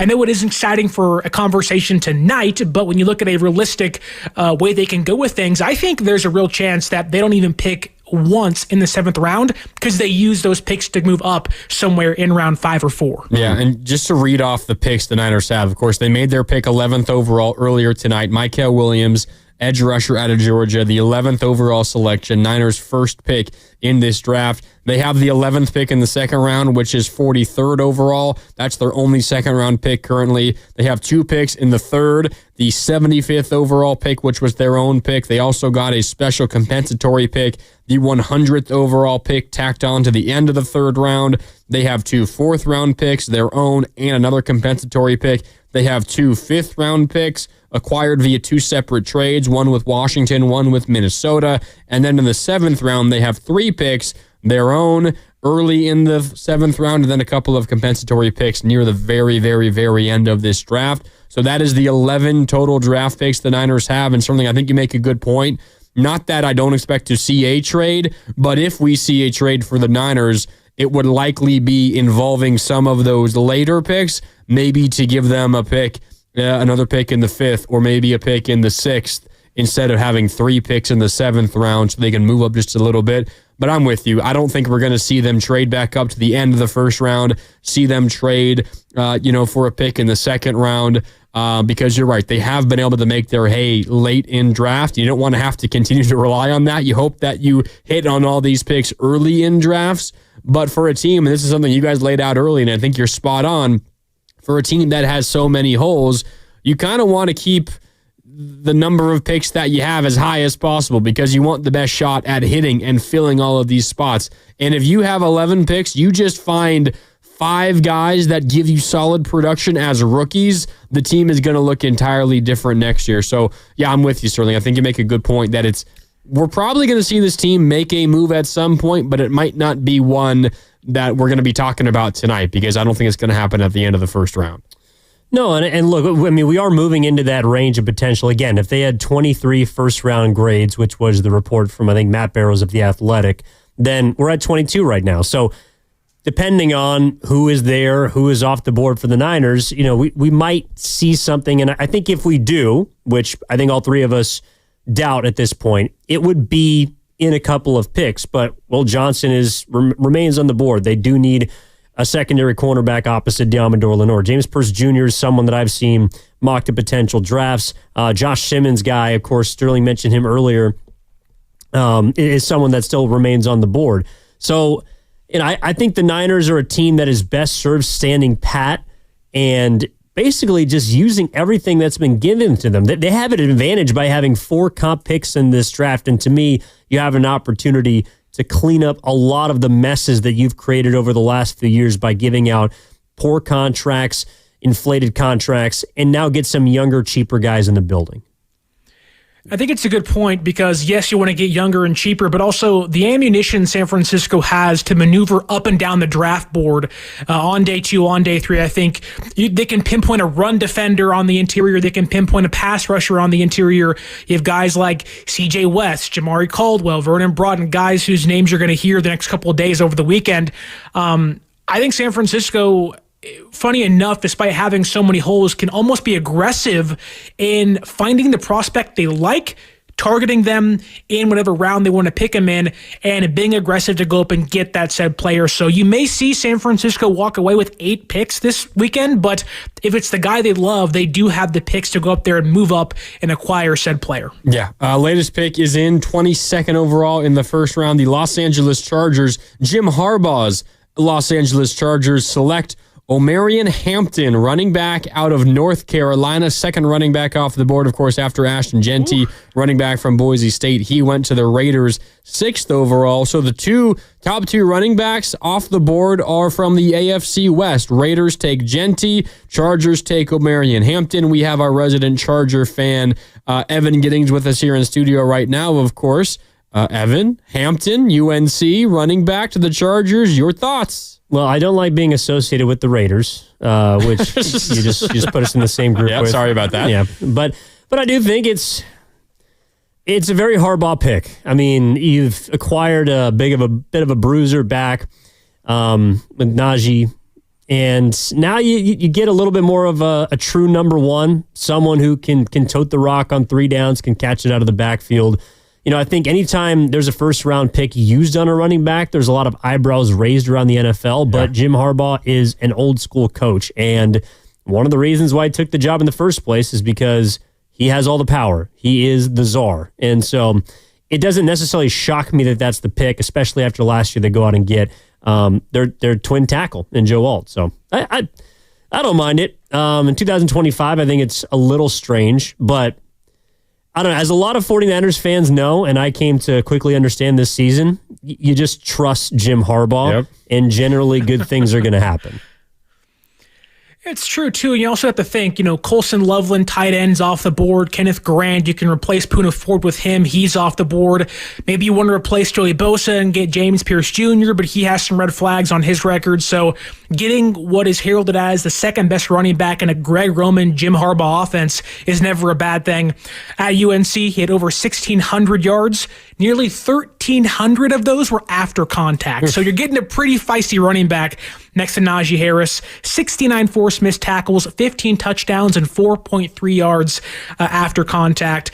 If you want a pro comp for him, Evan, there's been some talks of him being a prime David Johnson. So not the post-injury guy, but a pretty good running back in his heyday with the Cardinals. Like that when you say prime, that guy was so damn good for like 2 years. I was just like, when you say prime David Johnson, you mean that 1 year when he was just elite. Hey, man, he got the Cardinals DeAndre Hopkins is all I'm saying. So something was going right for them out there in the desert. He did. The Green Bay Packers are on the clock, and it's cool because this draft is being hosted by Lambeau Field, essentially in Green Bay. So we'll see where the Packers go with. We'll hit a break here in just a couple of minutes, but hopefully we'll get that pick in before we hit the break. We're 22 picks in. Niners made their pick at 11 overall. Mykel Williams, the defensive end out of Georgia. We've seen a lot of attention to the trenches, although of late we've seen teams branch off. Emeka Egbuka, wide receiver of Ohio State, goes to Tampa Bay. Denver goes with a corner, Jahdae Barron out of Texas. Derek Harmon, the D tackle. They go back to the trenches. Pittsburgh does at 21 overall. And then most recently, running back out of UNC, Omarion Hampton to the Los Angeles Chargers. As we near the end of the first round, guys, what should be the plan of attack for the 49ers going forward? You addressed one major need at edge rusher. You probably are going to pick another one, I would imagine, before this draft wraps up this weekend. But there's still a lot of holes elsewhere. I know Evan mentioned cornerback, and I wouldn't be shocked if we see them draft one maybe a little bit later on in the draft. They're definitely going to need a defensive tackle. Dre Greenlaw left. Are you going to draft a linebacker to pair potentially alongside Fred Warner? Where do you think the Niners should go next whenever they make their next pick, even if it is just their next scheduled pick with the 43rd overall pick in the second round? What should their plan of attack be? I think San Francisco, while yes, they filled the need at edge rusher, shouldn't be afraid to take two. However, I think they need to fill an offensive lineman position. I know Niner fans are going to say, protect Brock Purdy. You're going to pay him a lot of money. Make sure he's upright for 17-plus games next season and hopefully a playoff run if everything goes well. Charles Grant from William & Mary makes some sense. Jonas Savanae from Arizona can make some sense in round two as a guard-tackle hybrid. Colton McKivitz on a one-year deal. Trent Williams is nearing the age of 37, 38, so you want to get a replacement for one of those guys hopefully in this year's draft. And also defensive tackle. You got the edge guy. You got nobody playing on the interior. So I think on day two, maybe on day one, if things get crazy in the next few picks or so, you'll see more trench warfare being attacked for San Francisco. Yeah, I think for me, and we've got to hit a break here in a sec. Yeah, I mean, quickly for me, I think it does still lie in the trenches. I know that, to Sterling's point, to piggyback a little bit, they had an edge rusher to fill, but they have two other spots on the defensive line that they need starting caliber players for. So for me, if they doubled up and took another D lineman, that would not piss me off whatsoever. In fact, I would be pretty excited about that. The offensive line is one that they've always I know that they haven't invested a ton of capital in, but they've found ways to get by despite not acquiring a second or third round pick outside of course, Aaron Banks and then last year with Pooney. I trust them to figure out that position. So to me, where the talent lies in this draft is on the defensive line. That's kind of where I'd double up. Yeah, I'm with you. I got thoughts. We got to talk about the offensive line. There's some disconnect between the way the Niners and Shanahan feel about it and the way that everybody else does. We can get into that. Plus, I did want to pass this along. I know this is our NFL draft show, draft night on the game. We do have a Jimmy Butler update, though, courtesy of Shams Charania. Jimmy Butler has been diagnosed with a deep glute muscle contusion, and his status for Game 3 against the Houston Rockets is in, quote, serious jeopardy. This, though, is the best case because the MRI showed Butler avoided any fracture or structural damage. It is a deep glute muscle contusion, and Game 3 status for Jimmy Butler is in serious jeopardy. That courtesy of Shams Charania. Back to the NFL draft and the Niners offseason. When we return, it's draft night on the game. Evan Giddings, Sterling Bennett. I'm Mark Randy. Back with more next on 95.7 The Game. Hello, everybody. We've got Dr. Asibe with Tri-Valley Vasectomy here.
have to cover San Francisco on defensive line. This used to be, that position used to be the heartbeat of that football team, both lines of scrimmage, in fact, defensive and offensive line.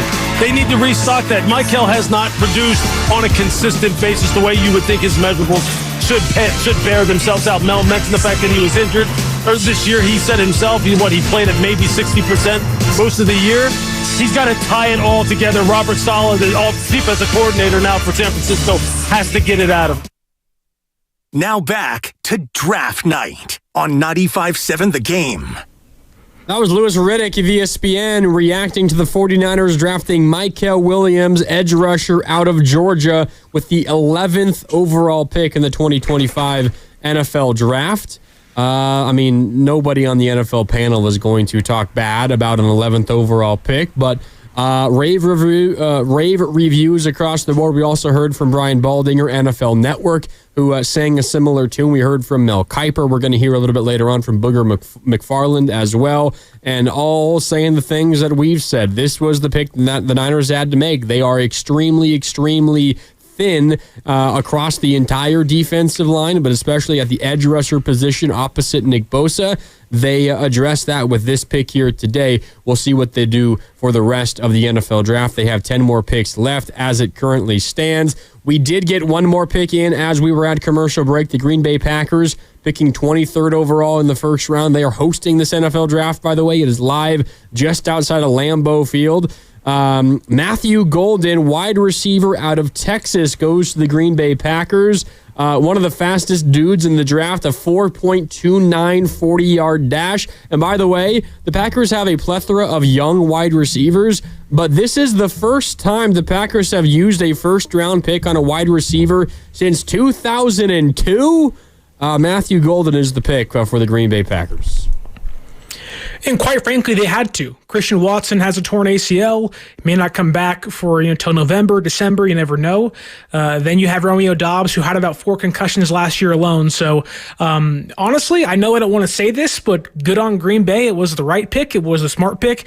And I think shocking enough to them, they get the third best receiver in this year's class, depending on how you view Travis Hunter at the NFL level. Yeah, but Aaron Rodgers is not too happy. That was something that he basically asked for. It felt like every single year the last couple of seasons, while he still threw up MVP numbers. Also looks like we have a trade at this point. Do we? Yes, the Giants are trading back up into the first round with the LA Rams at 26. The LA Rams? Wow. Okay. So the Rams are moving back, and this was at least something that I read was a possibility for a lot of teams. Or pardon me, Houston is trading with the Giants. Sorry, misread the...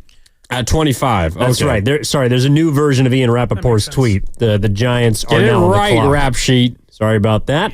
Houston trading with the Giants at 26, but it did feel like a possibility that a lot of these teams that, I'm assuming if, for example, the 49ers have 23 first-round grades, a lot of other teams have a number similar. And so we're at the point where, all right, maybe a guy you like isn't on the board, try and move back into the second round and try and potentially poach a team or a couple picks from a team that have a guy ranked a little bit higher than you do. And obviously the Giants felt that way. I'm curious to see who they trade up to get.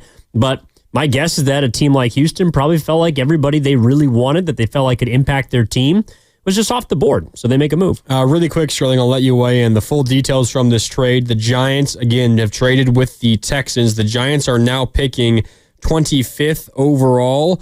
Let's see. So the Giants traded the 34th pick coming up very early in the second round tomorrow, a third-round pick, and a future 6th-round pick to the Texans, all for that 25th overall pick. So they give up their pick early in the second. They give up a couple of other picks to move up to 25. Houston has been a team that has been very busy because they made a trade earlier in the day. I think a lot of people out there in the draft world thought that might mean they were gaining resources to make a trade further up into the first round.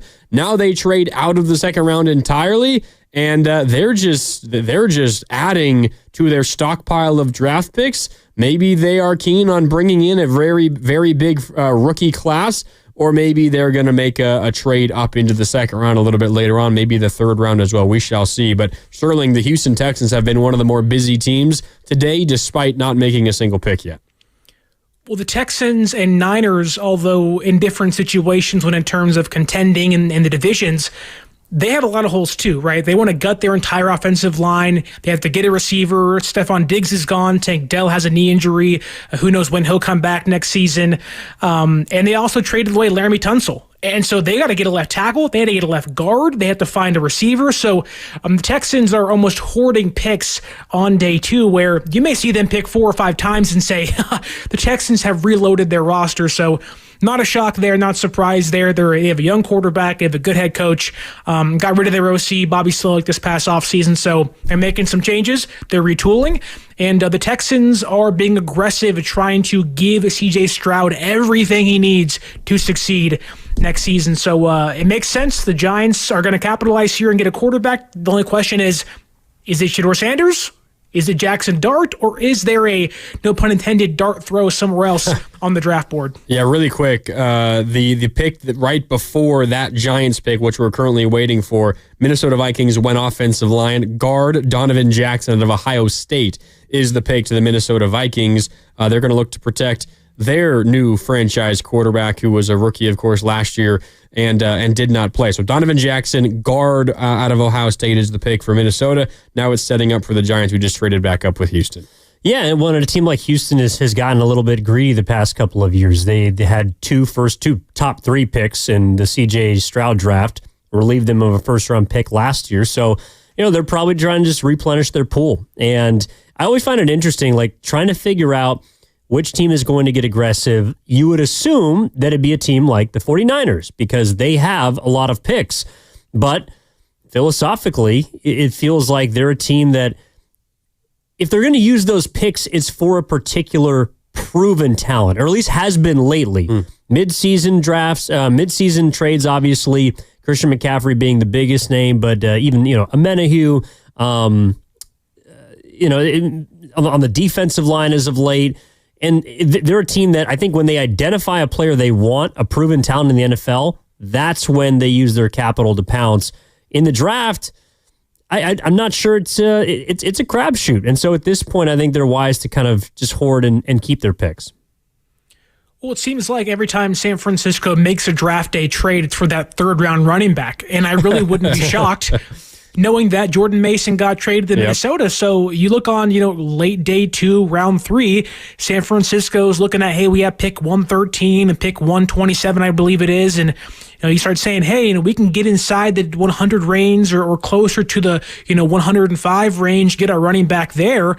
There's names like DJ Giddens, Brashard Smith, plenty of guys, Ollie Gordon II from Oklahoma State, who was hurt last year, that Shanahan may say, hey, if I get one pick in this year's draft because we have so many defensive holes, I'm going to get my running back on day 2 in round 3. So it's a selective aggressiveness from San Francisco, and it's paid off at times. Christian McCaffrey, Trent Williams being 2 of the bigger moves they've made. But draft day's been a little more hit or miss for San Francisco when it comes to trade Joe Williams, Trey Lance, CJ Beathard, Trey Sermon, and it gets you a little worried as to what they may do.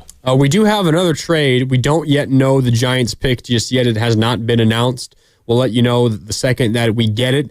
We're feeling like it might be a quarterback. We will see exactly who it's going to be. They just showed Shedeur Sanders. Now they're showing Jackson Dart on the TV screen. We're going to get the announcement coming up here in just a little bit. But right after the Giants pick, the Rams have traded their 26th overall pick. I know you were talking about Rappaport reporting that the Rams traded it, but it really was Houston that traded it. Now the Falcons have traded with the Rams, and the Falcons are picking 26th overall. So we're going to have to wait to see what the Rams do in this NFL draft. The other 3 NFC West teams have already made picks. The Niners picked Mykel Williams, edge rusher out of Georgia. The Cardinals selected Walter Nolan, defensive tackle out of Ole Miss. And the Seahawks picked Gray Zabel, offensive lineman, interior, likely offensive lineman out of North Dakota State. And the Rams have now traded back out of the first round with the Falcons. But the pick for the Giants after 25, after they traded with the Texans back into the first round, it is a quarterback, but it is not Shedeur Sanders. It is Jackson Dart, quarterback out of Ole Miss. We waited all the way from pick number 1 to pick number 25 to get the second quarterback off the board, and it is not Shedeur. Jackson Dart is the quarterback pick for the New York Giants, 25th overall. I think it's the right choice. Sorry, Sterling. No, I think you're right. I think you put Shedeur Sanders in New York, he's that third best quarterback in that room currently, and is a distraction. He's behind Russ. He's behind Jameis. You have a regime that wants to save their job, and I think they view this as Jackson Dart can sit behind Russ for a year, and maybe you have him be the inverse of the Justin Fields experiment last year in Pittsburgh, where Russ starts out, wins you a couple games, surprises some teams, then falls apart. Dart comes in, takes over his job, and you save your job if you are the regime out there in New York. So I'm not surprised. Shedeur, to me, never screamed first-round talent or first-round pick, so day one has been as I foresaw when it comes to quarterbacks. Yeah, I mean, it's a classic example of where the name's not as big as the game, or the name is bigger than the game, I should say. He was not a player that I felt like when you watched him play, he put up big numbers, obviously played with a very talented wide receiver in Travis Hunter, and of course, because of his father and the limelight on that campus, he got a lot of pub. But I just don't think when it comes down to it, not that he can't be a good quarterback in the NFL, but he just wasn't someone that was going to stand out and become a clear-cut franchise quarterback that teams were willing to take. I also think the distractions had a big deal to do with it. And I wouldn't be surprised in regards to the Giants if Jackson Dart doesn't play a single snap, because you also have a capable backup quarterback that can step in and win games. And I don't know how interested the New York Giants are in winning games right now, and in one of, if not potentially the best divisions in football, with Washington emerging, obviously the defending Super Bowl champions, and then the Dallas Cowboys, who, when they do have health, they're a pretty competitive team. So, I think it's for New York, it's the right move, and it's a low-risk move, where Shedeur Sanders brings a lot of baggage and not just Louis Vuitton. So I wouldn't, I don't dislike the pick at all. Yeah, so Jackson Dart to the Giants. I mean, they had success in the past with a certain Ole Miss quarterback. That was Eli Manning, and now they get Jackson Dart also out of Ole Miss. But Jackson Dart, courtesy of USC at first, one of those transfers, wrapped up his career at Ole Miss.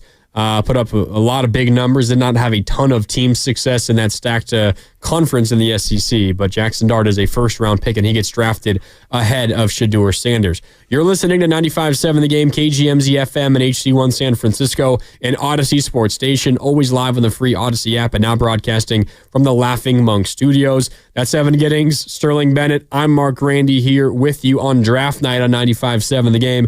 As we look at the rest of the first round, and currently we have the Atlanta Falcons are on the clock. They traded back up into the first round with the Los Angeles Rams. After that, we got Baltimore, Detroit, Washington, Buffalo, Kansas City, and Philadelphia.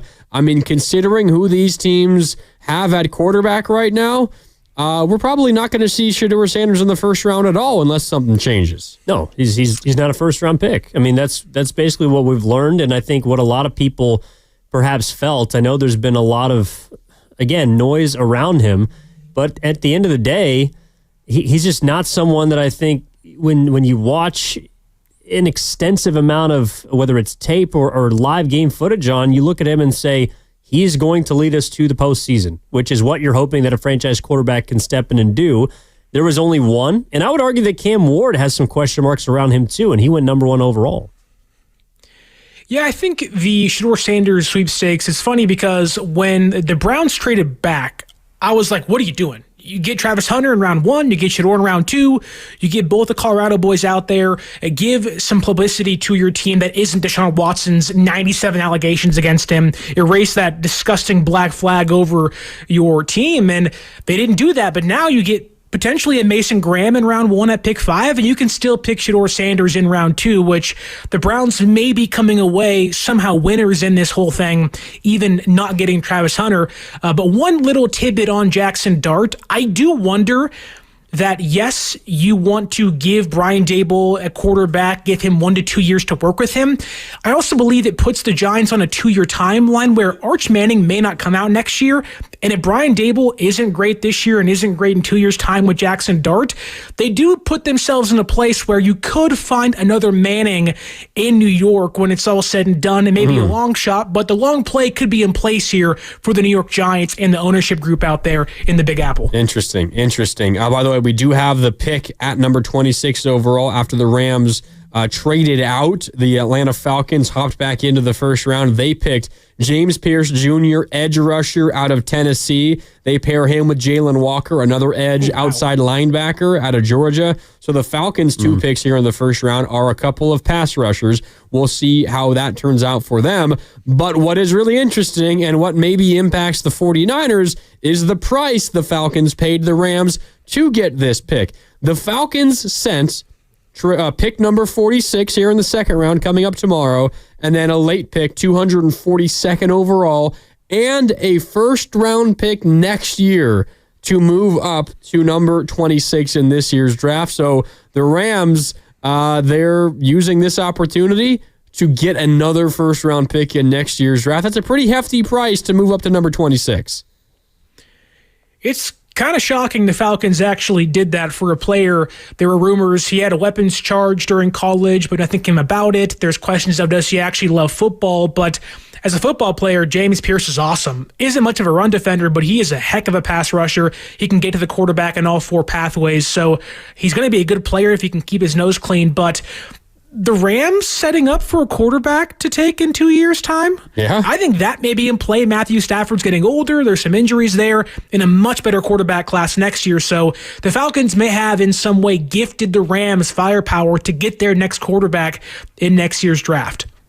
Yeah, I mean, you're hoping it could be mutually beneficial. The Atlanta Falcons could not get to the quarterback whatsoever last season. And, I think really the one thing holding them back has been their ability to, as we've seen from a lot of teams telling us, control the line of scrimmage. And so they spent a lot of capital immediately and long-term in order to do that and acquire talent to really help. But for them, it all comes down to how much they believe in Michael Penix. Like if they think that he's got the goods, well, then that first-round pick in a couple of years probably doesn't mean a whole lot because they're in a similar position to the spot that they traded for currently. I mean, I think that if the Falcons are a team that are looking at their young core, particularly more so on the offensive side of the football with a brand new head coach, then maybe this draft pick that they gave up is not really that big of a deal. I mean, they also added a 3rd-round pick on the back end, which they can use.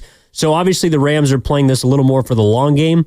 I think because of how much young talent they've accrued in recent memory, there's not a ton of pressure to use any and all means necessary to get better right now. But Sterling's right. That could be a potential long-term quarterback play or one that they then use in the future to trade up to get a quarterback in the near future. Yeah, and this is a team that has been, in recent years, very starved for first-round picks because they made all those moves to go all in to win a Super Bowl. And, of course, as we all know, they did win that Super Bowl, but they've been kind of dealing with the fallout of that ever since then.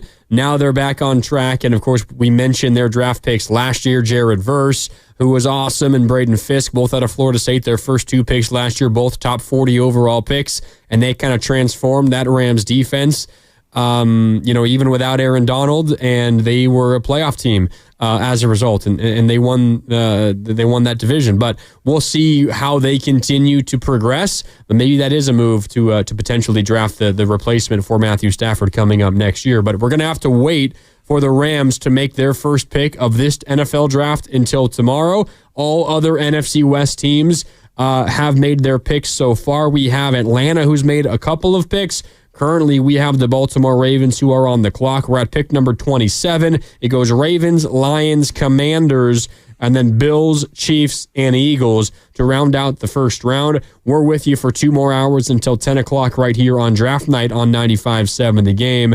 2 quarterbacks so far. We've seen a heavy emphasis on trenches, both offensively and defensively. Sterling, I know we've seen a couple of maybe individual surprises in terms of, this guy maybe I was expecting a little bit later in the first or maybe in the second round. But overall, the way the draft has flowed, the emphasis on trenches and only a couple of quarterbacks being picked thus far, this feels kind of like what most of us were expecting so far through 26 picks. It's very unsurprising that the strength of this draft has been the predominant number of picks thus far. Defensive tackles, the edge rushers. Again, we could probably see 4 or 5 more here before the end of the night.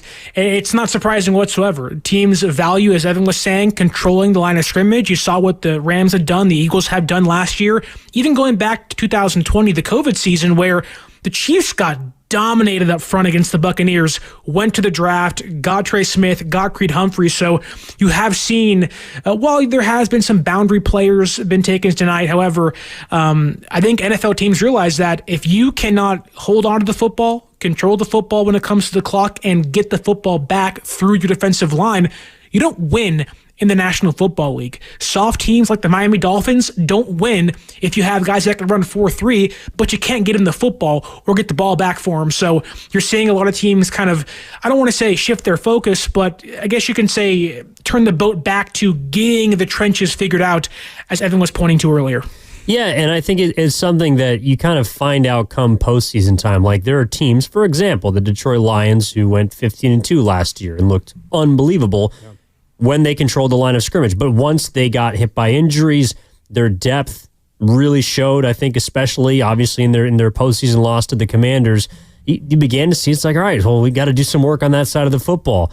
You're looking at the AFC. The Chiefs have a pretty formidable, and they've invested resources into their offensive line, and obviously Chris Jones mans the defensive side. The Buffalo Bills have always pretty much spent a lot of money on their defensive front, and they added even more this year by getting a potential Niners target in Joey Bosa. The Baltimore Ravens invest heavily in their trenches. Like every single team, whether they've won a Super Bowl or they've come close, or maybe they haven't even been able to get over that proverbial hump of mainly the AFC, the Chiefs, they have all found success in both regular and postseason by controlling the line of scrimmage. So I think that in a draft that overall didn't have a lot of sexy standouts, this would be the one where it doesn't shock me whatsoever that the majority of the capital invested by teams has been in and mainly defensive linemen. Yeah. Because, and we talked about this earlier, and I think it rings true, you can never have enough of them. Or you can never have enough of good ones, either because other teams are going to covet them or because you can use them yourselves in case someone gets hurt, or just rotate them in. I mean, when you get to the quarterback, you generally win games. Yeah, I mean, we're in the middle of the NBA playoffs right now, and you kind of like looking for defensive wings, 3-and-D wings in the NBA, and those are so valuable. It's kind of what the defensive linemen are in the NFL. You can never have too many of them. Evan mentioned Baltimore is a team that invests heavily on their D-line. They did invest on their defense just moments ago, but not the D-line. Their first-round pick, 27th overall, safety Malachi Starks out of Georgia. That is the pick for the Baltimore Ravens, pairing him with young star safety Kyle Hamilton. They have a new duo there in the back of their defense. The secondary, we'll see how Malachi Starks turns out, but that is the latest pick. 27th overall, couple picks right before Malachi Starks to Baltimore. Atlanta drafted James Pierce Jr., an edge rusher out of Tennessee. The Giants traded up with Houston. They take Jackson Dart, a quarterback out of Ole Miss. Donovan Jackson, an offensive lineman, a guard out of Ohio State, went to Minnesota. Those are the last four picks, and we've got 5 picks left here in the first round. The Lions, the Commanders, the Bills, the Chiefs, and the Eagles will round out the first round unless there is a trade coming, and we have had a couple over the last few picks, so we will see if there are any other changes the rest of the first round, and we've got you covered the rest of this first round and until 10 o'clock here on Draft Night on 95.7 The Game. Okay, time for a break. I know Sterling wants to talk about Malachi Starks and a whole lot more. We'll get to that when we come back. Sterling Bennett, Evan Giddings, I'm Mark Randy. Draft Night on The Game continues next on 95.7 The Game. Just hearing the word IRA.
Pick in the 2025 NFL Draft, the San Francisco 49ers select Mykel Williams, defensive end, Georgia.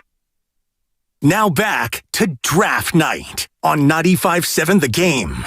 Welcome back. We're nearing the end of round 1 of the 2025 NFL Draft. That is all for tonight. First round is it for this Thursday. Rounds 2 and 3 tomorrow, beginning at 4 o'clock. Sterling and I will be back, by the way, 6 to 10 tomorrow night as well to break down rounds 2 and 3. Then rounds 4 through 7 take place on Saturday, beginning earlier in the morning, 9 o'clock Pacific. But round 1 tonight, round 2 and 3, beginning tomorrow at 4 o'clock Pacific time. We'll see what the Niners do. We did get a little bit of news on the way the Niners went out in this first round. We do know, of course, they drafted Mykel Williams, defensive end, edge rusher out of Georgia, 11th overall. But John Lynch, general manager of the Niners, speaking just a little bit ago tonight, said, and Evan, you might have more of this information than I do, so let me know if I got any of this wrong, that the Niners were trying to trade up in the first round to draft Mykel Williams. They could not make a trade work, but luckily, Mykel Williams fell to them at number 11 anyway, so no trade was necessary. Yeah, that's what John Lynch said. He and Kyle Shanahan spoke to the media a little under an hour ago. Mykel Williams also spoke to the media in his first press conference officially as a Niner, said he's very much looking forward to working with, quote, Nick Bosa. Has a lot of questions and hopefully a lot of answers. Nick Bosa does, but yeah, it sounded like this was the guy all along that they wanted. If they indeed, and I do trust John Lynch, if they indeed wanted to trade up to get him, I'm not sure which team that would have been with, but whoever it was did not intend on moving, and Williams fell to them anyways, so they got their guy. It also tells you that there was a consensus that Saleh, Kocurek, Shanahan, and Lynch all said that's the only guy we want, barring a massive fall from Mason Graham from pick 5.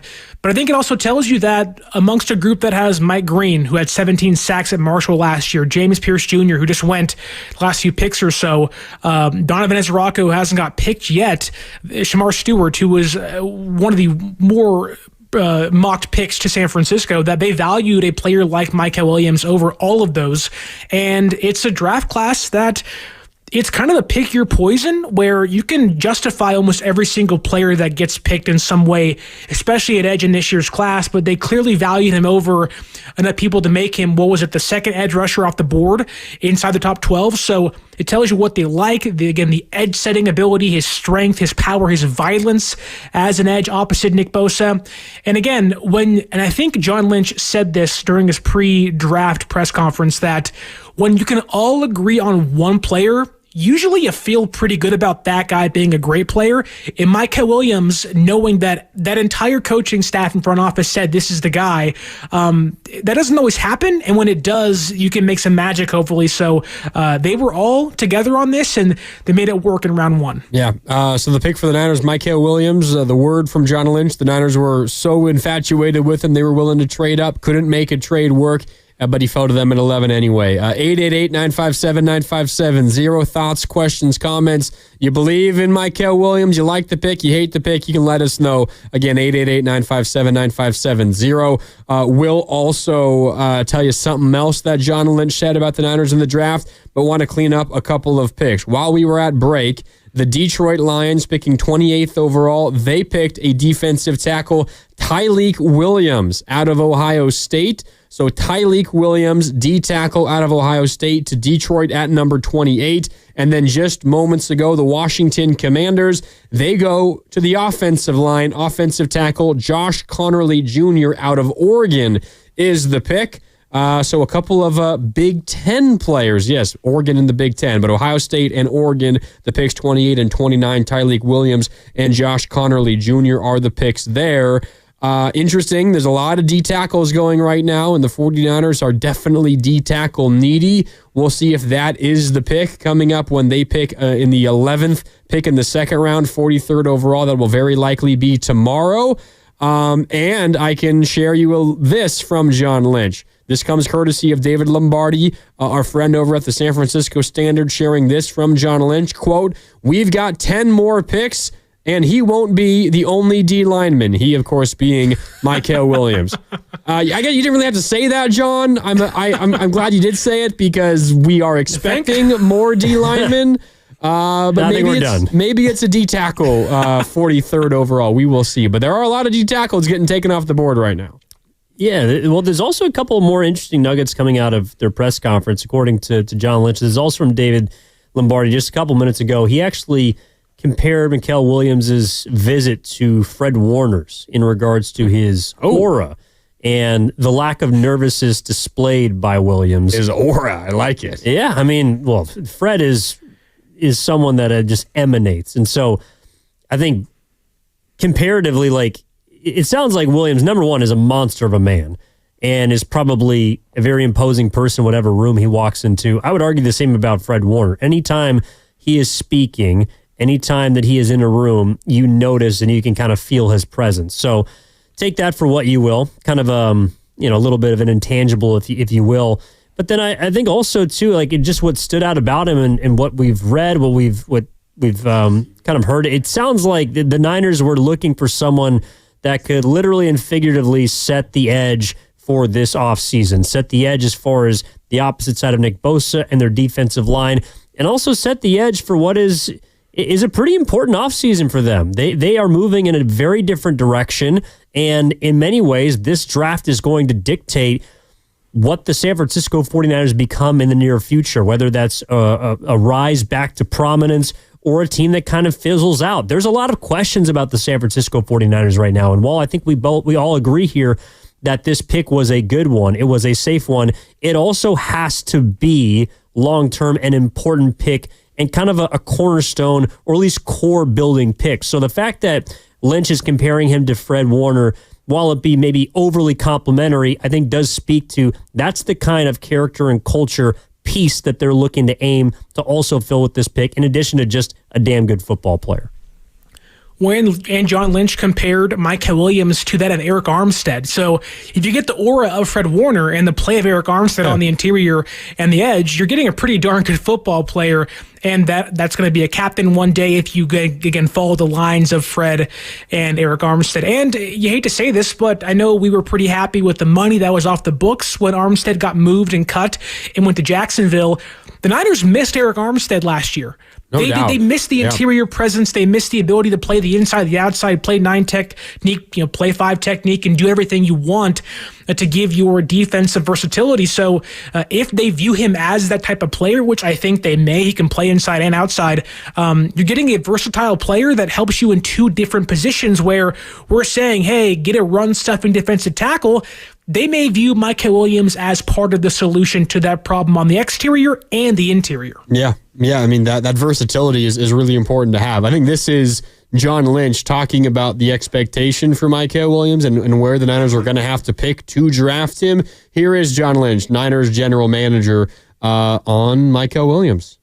Were you expecting him to go earlier? We were hanging on. We thought there were a number of instances where he might go, and it just kept watching the deal, and other guys kept showing up. So that was a good thing for us, and really, really pleased with adding Mykel to our group. All right, well, it seemed like the 49ers, the first round, honestly, couldn't have gone better. I mean, we'll see how Mykel Williams turns out as a player, but if the Niners were willing to trade up to make sure they got him and give up at least, some of your future draft assets, whether it was just picks this year or next year or whatever the case was, and you managed to keep those assets and still pick him at your normal spot, now we'll see if he turns out to be a good player, but considering what the Niners draft board must have read, the Niners have to feel pretty good about themselves the way the first round turned out thus far, Sterling.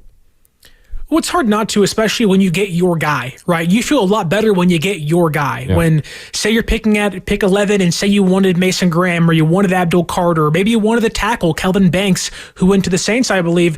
You're sitting back like, oh man, we didn't get our guy. We couldn't make a trade up. San Francisco thought, I'm sure the Saints or somebody else inside that 6 to 9 range was going to pick him, that being Mykel Williams. And so when you get your guy at your pick, you feel pretty good about yourselves. I would put San Francisco tonight in the Indianapolis Colts group together of 2 teams that honed in on a player and got their guy at their pick, which that's kind of the best case scenario for you if you're a team picking outside of the top 10. So I'm not going to call it a home run or say it's an A+, but knowing that San Francisco wanted their guy, got their guy, didn't have to make a trade up, still have 10 more picks left, it should give fans some confidence that so far, at least on day one, things are breaking their way throughout the season.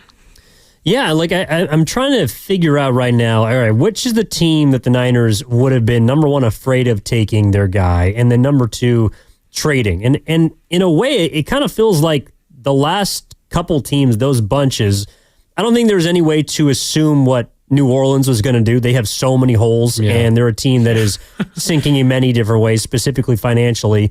But that's a team that obviously could have gone for an edge rusher. I think even the Bears, I know that Ben Johnson is an offensive mind, but that's a team that has spent already a lot of top-tier capital and also trade capital to go out and get offensive weapons. So that's a good pick for them. Loveland is going to help them in many ways, but they could have taken a defensive end as well. I think the Niners probably were trying to trade if they were with Carolina, a team they've done business with before, a team that has also a lot of different areas to fill. And Carolina also could have taken Williams in this case. I mean, they got rid of Burns in recent memory. They're a team that has spent a lot of, I think, a lot of their draft capital trying to build around Bryce Young, and they continue to do so. But I think the Niners had reason to fear their guy coming off the board. And so, I don't know. I wonder how much sweating there was done in that war room. Yeah. Who knows? Interesting the way... Trade? We do have a trade. We also have the KC back-to-back. We do have the Buffalo Bills with their pick at 30 overall. Maxwell Harrison, a corner out of Kentucky, is the pick to the Buffalo Bills at 30 overall. And then we have Kansas City and Philadelphia swapping. Kansas City was picking 31st. They're now picking 32nd. Philadelphia moves from 32 to 31. They give up, I believe it was a late 5th round pick or maybe an early 6th round pick, somewhere in that range. Philadelphia gives that up to move up just one spot. So Philly adds a late pick to just drop down one. That means Kansas City probably feels pretty comfortable with a couple of players that are left on the board, and they just add on an extra pick at that spot. It also means Philadelphia, they very much like one player left on their draft board, and they want to make sure that they get him. So we will see who Philadelphia picks. I mean, we talked about the Rams as a team the Niners could maybe base their offseason off.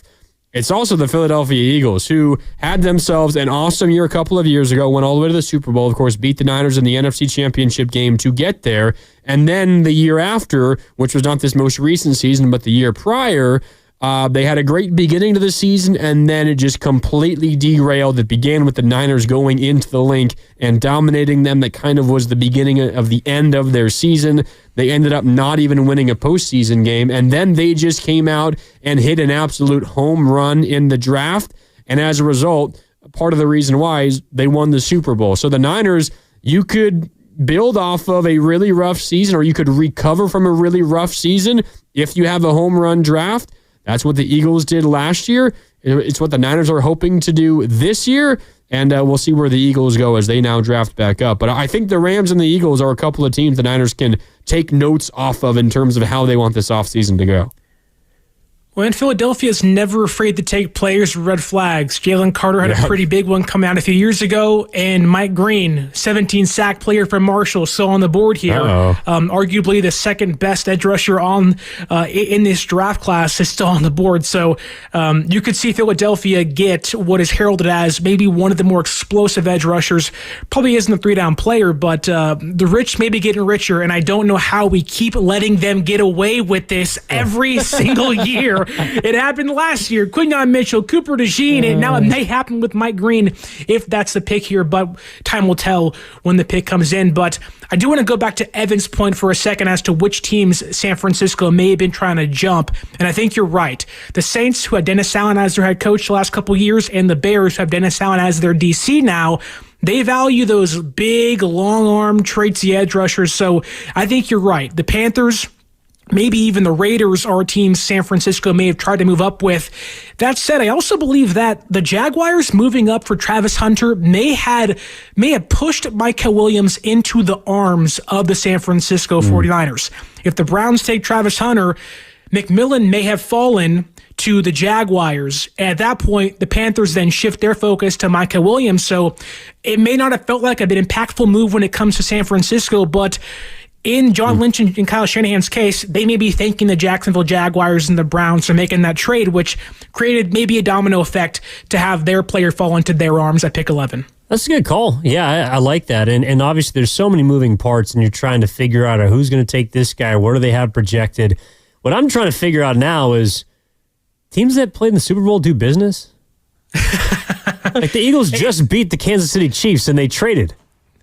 San Francisco did it last year with KC. Kingsley Sua-Mateo went there from BYU. That's true. Well, and didn't the Bills trade with the Chiefs? Yeah, that's how they last got Worthy. year too. That's how they got Xavier Worthy. Yep. What are these teams doing? Well, at the end of the first round, it's like, well, clearly this team is trying to get something they covet, and in all probability, it's going to be somebody that comes in and hurts you. I think you brought up something interesting though, Grandy, about like which team they're trying to model themselves after, and it's probably the Rams. They're trying to model their draft structure after, but the result of their season they're hoping can be the Eagles, which was a team that obviously had a down year after a Super Bowl appearance, then got back and won a Super Bowl a couple of years later. The issue is that the Niners, unlike Philadelphia, are very dependent on their draft. Like this year is probably more important for the Niners than the draft was last year for the Eagles. Not to say they couldn't have won they couldn't have won a Super Bowl if they hadn't had DeJean and Mitchell, who are starting caliber players and very good players. Pick 6 in the Super Bowl, Cooper DeJean. Yeah, it felt like everybody made a play in that Super Bowl for the Eagles. True. But the point being, those were in many ways more gravy players. Like the Niners need to draft guys that can come in and start an impact immediately. So, and Sterling's right. Howie Roseman just finds a way to just finagle this system to the point where you're looking up and this guy's making max money, that guy's making $30 million, and somehow they still have Pro Bowl caliber players all over the field. Yeah. Well, the one thing about Howie Roseman is he's not afraid to take injured players, red flag players, and it doesn't matter to him.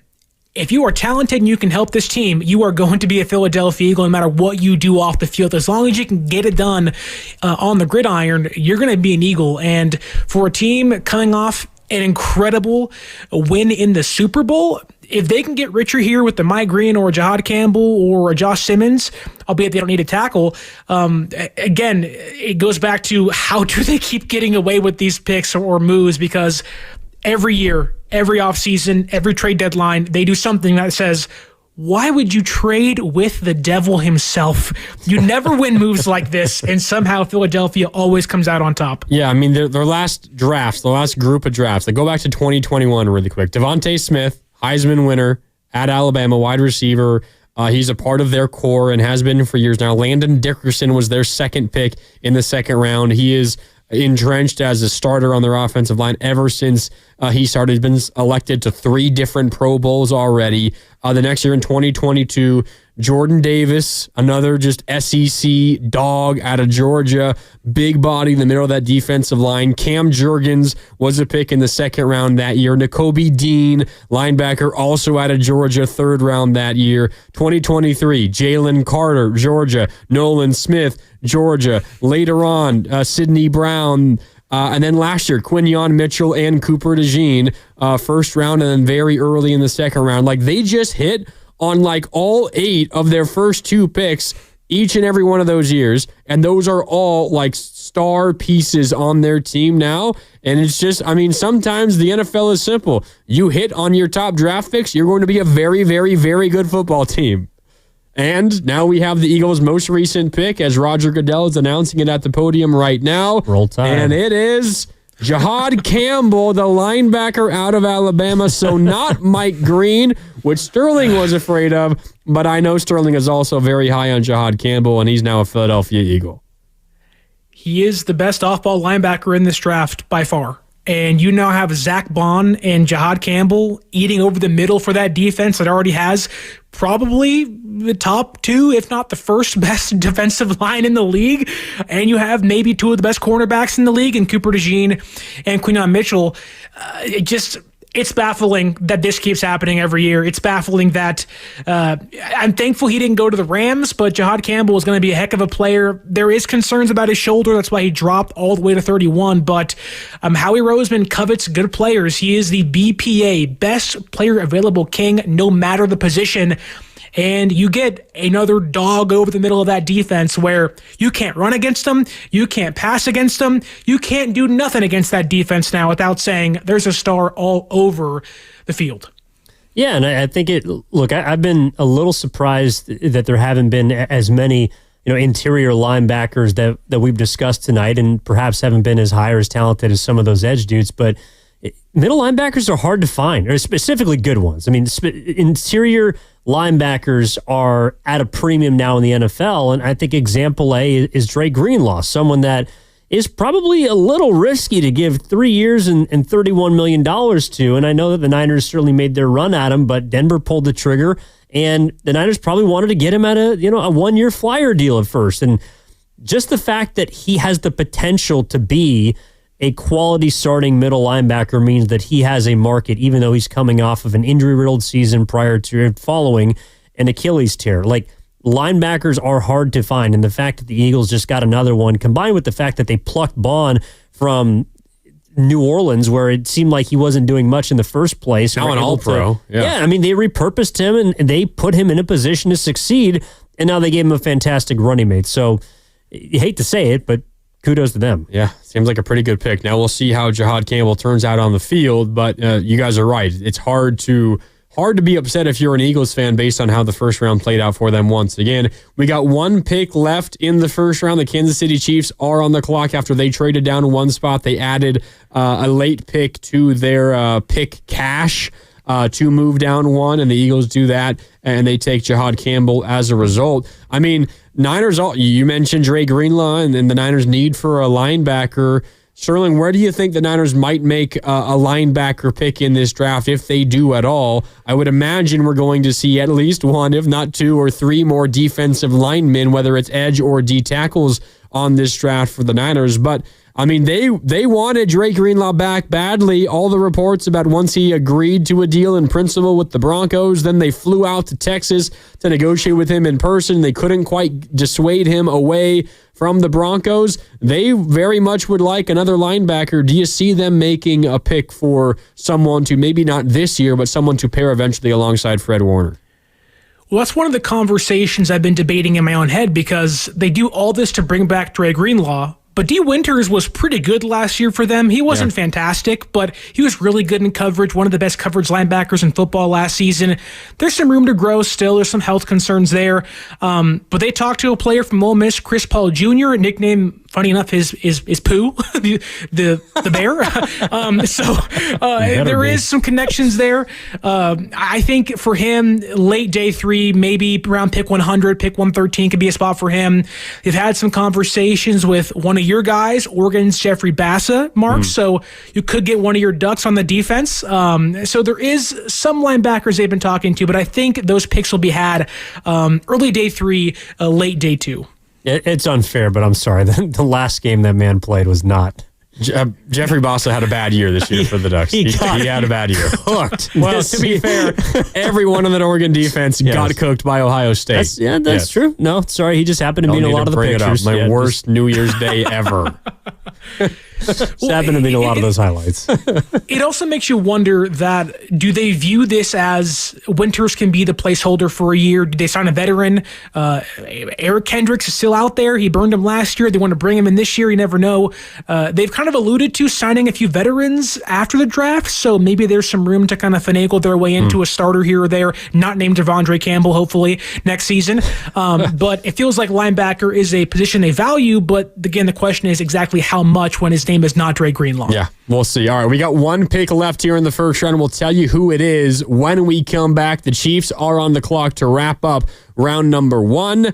We got plenty more to get into, including Kyle Shanahan and John Lynch talking about the 11th overall pick, Mykel Williams, end out of Georgia to the Niners. Plus, Mykel Williams, his full over-the-phone press conference with Niners media. We'll play that for you in its entirety when we come back. Round one is about to end, but we're with you until 10 o'clock right here. It's Draft Night on 95.7 The Game. Now it's time for the closer of the week.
and I don't know. No, we tried, and thank God they took someone else because he was still there when we were picked, so we're happy. Now back to Draft Night on 95.7 The Game. There's John Lynch, Niners GM, asked by Matt Mayoko, NBC Sports Bay Area. Hey, John, did you try to trade up to get Mykel Williams, your newest 49er defensive end, pass rusher out of Georgia, 11th overall? And John essentially joking at first, but then admitting, yeah, we did try to trade up. It did not work out. And we lucked out that he was still available at 11 overall because that was the guy the Niners desperately wanted. Welcome back. It's Draft Night here on 95.7 The Game. Evan Giddings, Sterling Bennett. I'm Mark Randy with you. First round is officially over. 32 picks. Maybe the biggest storyline just from a national perspective. And I hate this is the way that NFL draft coverage has what it has turned into. 32 picks, and none of them Shedeur Sanders, who's still available beginning the second round tomorrow. But the Niners go D-end. Guys, it seems like one of the major themes of this draft, at least of the first round and the first maybe 20-ish picks, was an emphasis on the trenches. 13 of the first 18 picks were trench players, either on offense or on defense. The Niners were one of those players one of those teams picking Mykel Williams, D-end out of Georgia, 11th overall. We did not see many quarterbacks, only 2. We saw 2 running backs, which is kind of a high number for today's NFL. We did not see a ton of wide receivers. Only, 3? I guess 4 if you include Cam Ward. If you include Travis Hunter. But for the most part, this was a defensive line, offensive line first round, and the Niners were a big part of that, drafting Mykel Williams out of Georgia. Yeah, this year's draft has been stacked with defensive talent. It's almost the inverse of previous years where you had a receiver after receiver after receiver going. You had these top-tier guys, these seemingly projected perennial All-Pros, Malik Neighbors last year, Marvin Harrison Jr. last season, where you said teams were trying to get up in the first round to get their receiver. And this is different. Teams wanted defensive players. Falcons take 2 of them in this year's draft, Jalen Walker, and trade up for James Pierce Jr. You can tell teams just realize that if you don't get, because this draft class is very much, there's like a few A-plus players, the S-tier players, then a bunch of C-plus, and if you don't get your guy, you're going to miss out. And you saw some teams get aggressive. The Giants go and get a quarterback, but overwhelmingly, the focus was on defense in this year's draft class, which shouldn't shock anybody knowing how strong the defensive tackle and edge rushing class is this year. Yeah, I think it went kind of as advertised. 10 of the 32 were defensive linemen. A lot of them kind of towards the top half of the draft, like you mentioned, the Niners being in on it.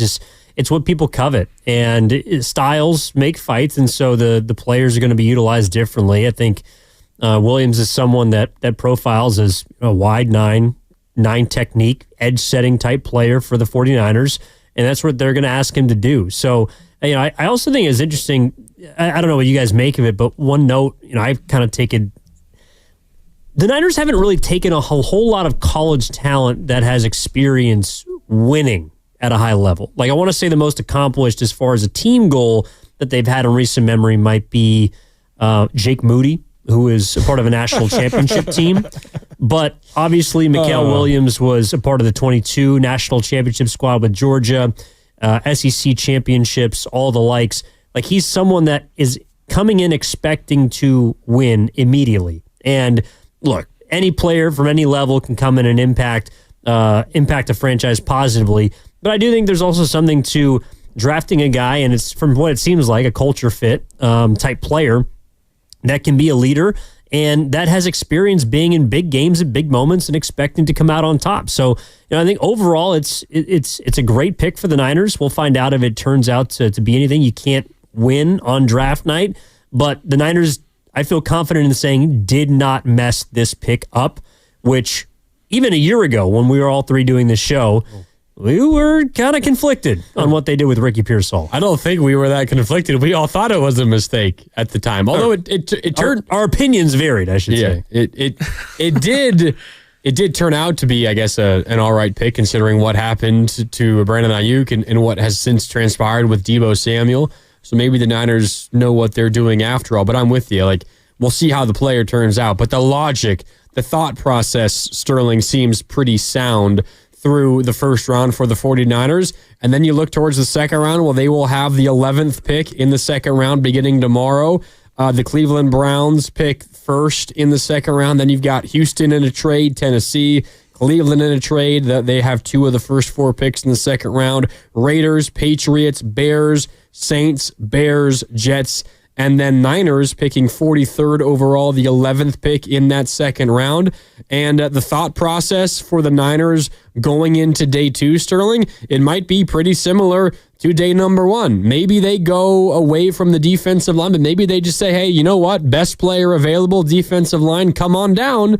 And I don't think there would be too many Niner fans out there who could be that upset with that, considering the way in which it feels like they need to build their team, which is from the trenches. And maybe you just double down on the defense. Maybe you branch out to the offense. We will see. But I'm with Evan overall. The game plan, the plan of attack for the 49ers through the first round and maybe early in the second round, I don't really think any of us can argue with that. Yeah, I think Evan's really onto something there. When you bring back Robert Saleh and you have Chris Kosarek in the building, you bring in a brand new special teams coordinator and Brant Boyer. In a way, you're kind of culture cleansing yourself, right? Getting rid of some players that are older, more expensive. You're getting a DC that was here before, but you're bringing him back to help reestablish what was previously a culture of winning, a culture that took you a long way, and you have great players still on your roster. Christian McCaffrey, Trent Williams, George Kittle. Hopefully Brock Purdy gets paid relatively soon. But it's really hard to teach people how to win. And when you have people that you already know are established winners, have the mentality of literally, in this case for Micah Williams, being a dog and a bulldog in his case, it helps. And you have a strength literally in his arms and his dense body that is going to help you. But also having somebody proven on the opposite side of Nick Bosa matters. Having somebody that isn't a third-round pick or a Drake Jackson where he's stuck in between positions that you hope can kind of become something. You have Micah Williams, who is built like a NFL defensive end, and they have not drafted one of those players in the first 3 picks since Nick Bosa. This is a return to form for San Francisco. Again, we'll see how the pick plays out in the next few years or so, but from a simple just what does this pick mean to the fan base, in the team, in the organization, it's a back to basics and back to getting players that just fit what you want to do defensively, but also getting Saleh the guys it takes to change football games on his side of the football. Yeah, you had to get a guy that Saleh was going to be in on. And I think Sterling hit the nail on the head earlier when he said that because they were willing to trade up, like it signals unity inside that war room. Whether it's the right pick or not, you want everybody to be on the same page. And I think the fact that Robert Saleh is now back with the 49ers also indicated to me that they're willing to give him a lot of power over this defense. And he obviously had it before, and he clearly earned it. But when you're stepping down from being a head coach to a defensive coordinator, especially when he had, I don't know if it was official offers, but he was in talks to be a head coach in other destinations. Yeah. Didn't work out. He chose to come back to San Francisco. You know, you have to give him something to work with, and you have to allow him to put his fingerprints all over this defense. And so, Robert Saleh, obviously his Jets tenure failed, but one thing that was always consistent was that defensive side of the football, and he always was able to get the most, particularly out of his defensive line. So I don't know too much about how Williams is going to acclimate to the NFL or how he goes up against star-studded left to right tackles, but the fact that Robert Saleh believes in this player, I believe, and it appears that he's got some juice behind him, that would make me feel good. Yeah. Yeah, and what are Shanahan and Lynch going to say about the guy that they just hand-selected 11 overall? Of course, nothing but complimentary. We will hear from John Lynch and Kyle Shanahan on Micah Williams, newest 49er, picked 11th overall defensive end out of Georgia. But we're also going to hear from Micah Williams himself. Let's do that in just a sec. But first, want to remind you, you're listening to 95.7 The Game, KGMZ FM and HD1 San Francisco, and Odyssey Sports Station, always live on the free Odyssey app and now broadcasting from the Laughing Monk Studios. Micah Williams talked to the assembled media with the 49ers over the phones for a conference call. He will be introduced as a 49er over the weekend or early next week, along with the rest of the 49ers draft class. But until then, we got to settle for a conference call with the newest Niner, Mykel Williams. And let's hear from him. Mykel Williams, defensive end out of Georgia, picked 11th overall by the 49ers, talking with the media over the phone. Here it is, the full conference call with Mykel Williams. Mykel, obviously a moment you probably waited on your entire life. How did it feel to get your name called at number 11? Man, it felt great, man. It's a major blessing, man. I just give all the glory to God, and I just thank you for being in this situation, in this position. And I just thank the 49ers and their ownership and General Manager John Lynch for selecting me and making me the pick. What has the last 24 hours been like for you? What has been your process during the day-to-day? And it's been pretty rapid. I've been really trying to just bring it in the right way. So I still been working out and stuff like that. But I've been just spending a lot of time with my family and my people, and just being around my loved ones the last 24 hours and trying to bring it in the right way. Did you know the 49ers were on you to this extent, and did you feel real good after your 30 visit? I did. After my 30 visit, I felt like we had a great connection. I wasn't sure if they would take me or another player, but I feel like I was in the mix. And just to get that call, man, it was a blessing. How exactly did that 30 visit go? And was there a particular coach or a player that you connected with there? No, it went great. And I really connected well with the whole staff. I can't say just one particular, but it went well, man. It went great. I reviewed tape, we talked ball, and I just toured the facility and I got a great feel of the building and of the staff. And I ended up here, so it's a blessing. Could you talk a little bit about your ankle sprain last season and how difficult it was to play the whole year with that? Yeah, for sure. Yeah, I hurt my ankle week 1 last year, and then I ended up playing through it, and I played on it the whole year. And that really just wasn't a smart decision at the time. I didn't want to be out there with my guys, man, so I was playing through a lot of pain. And right now I'm 100% healthy though, and I've been working out, working out, moving on it like normal. So. Mykel, obviously Georgia used you all over the place. I know you did play some 9 technique. How do you view this as your fit for the wide 9 here and what they like to do up front? I love it, man. I'm excited. Out of 4, some 9 at Georgia, but just to be primarily 9 tech, but I'm excited, man. Super excited. What is it about your skill set that makes you a fit for that? I feel like because of how well I play on edges, just being in the wide 9 the whole game all the time would allow me to make more plays and would allow me to just be a better player overall and have a better career. What are you most looking forward to playing with the defense led by Robert Saleh and just the culture that you're stepping into? Man, I'm just excited to play for Coach Saleh and play in this scheme to where he lets the front do what the front does, and which is rush and set edges and play the run. So I'm excited to play for Coach Saleh and play in this system and play with the great players that I'm playing with, like Nick Bosa. Man, I can't wait to get to practice. I ain't gonna lie to you. I can't wait to get to practice. And how excited are you to play with Nick? Man, scream! I can't wait to learn from him. Really, I got so many questions. Chris Kasarik, the D-line coach, I guess, told John and Kyle that you're the best edge setter in college football. What does that type of respect mean to you? And I appreciate, man, that's major because it's coming from a very valued source. So that's major, and I really appreciate that opinion on me from him. John Lynch spoke highly of your character, learning about you throughout the process. Where is that sort of coachability that you come with rooted? Where did that start? Who taught it to you? Yeah, that's a great question. I feel like I kind of been this way all my life, honestly, man. And it's kind of weird to say actually. I don't remember one instance, one moment, or one season where I just changed. So I kind of feel like it just gradually just got better, as I grown and matured.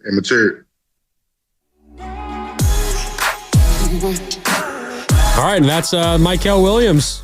Mykel Williams with the 49ers, their 11th overall pick, the defensive end out of Georgia, and that was the selection, and that was him addressing the media for the first time as a San Francisco 49er. He'll be formally introduced with the 49ers, probably early next week along with the rest of the draft class. But a few things stand out. One, he was asked about his injured ankle. I know, Sterling, you brought this up the second that he was drafted. Heard it very early last year in week 1.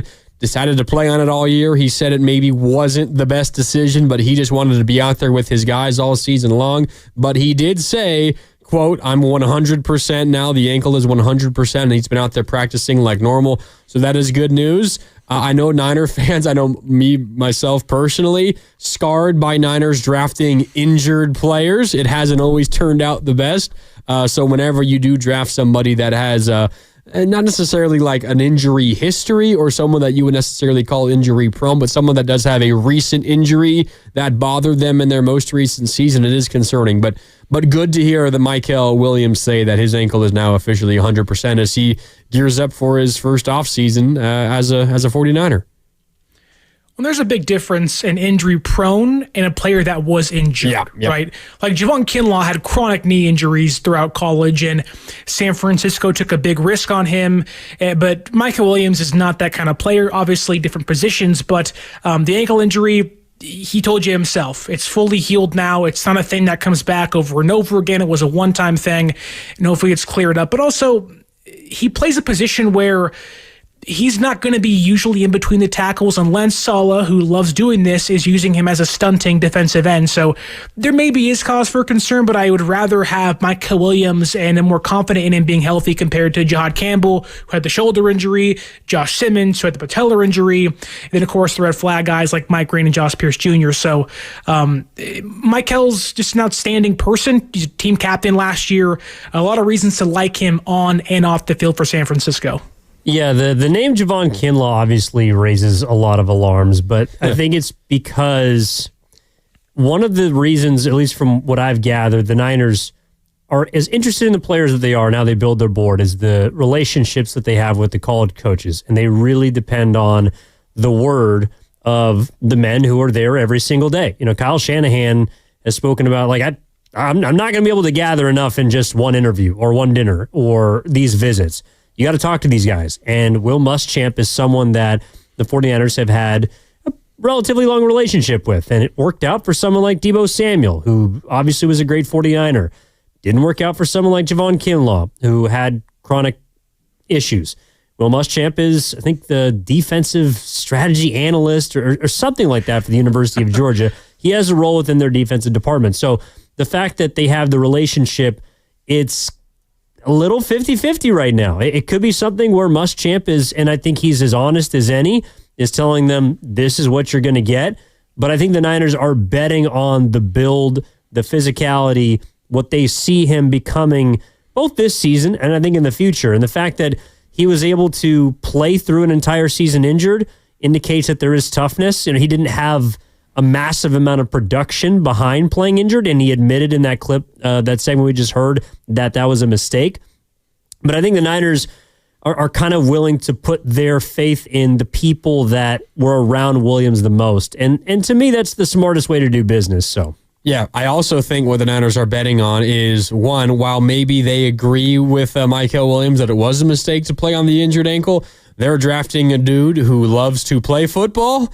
And that is really important when you're spending a first-round pick on a guy and not necessarily like the Niners, you know, John Lynch or Kyle Shanahan's jobs are resting on this pick hitting, but there is a lot of pressure on getting this pick right, and you're going to want to pick a guy who just flat out loves to play football. The Niners have a lot of guys who love to play football, and it's what partly what makes Fred Warner so great. It's part of what makes George Kittle so great because they just love the game of football so much, and if you're willing to play on an injury like that, then I would venture to guess that you really, really enjoy playing football. The other thing is, and I think we heard this come across in his conference call with the Niners media, he said, quote, he said this a couple of times, I can't wait to get to practice. That also signals, I think, that you really, really love football. And he also said, quote, I can't wait to learn from Nick Bosa. I've got so many questions for him. I think so much of, some of the things that you've pointed out, Sterling, in terms of, you know, Mike Green, the edge rusher from Marshall, who was still out there, and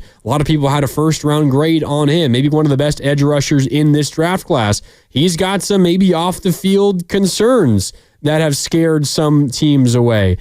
It does not seem like that is the case for Michael Williams. And while maybe overlooking some of those potential questions or concerns has worked out for a team like the Eagles, for whatever reason, that just does not float the Niners' boat. They are not comfortable doing that, and it definitely feels like Michael Williams fits the bill of a 49ers culture guy from everything that we know about him up to this point.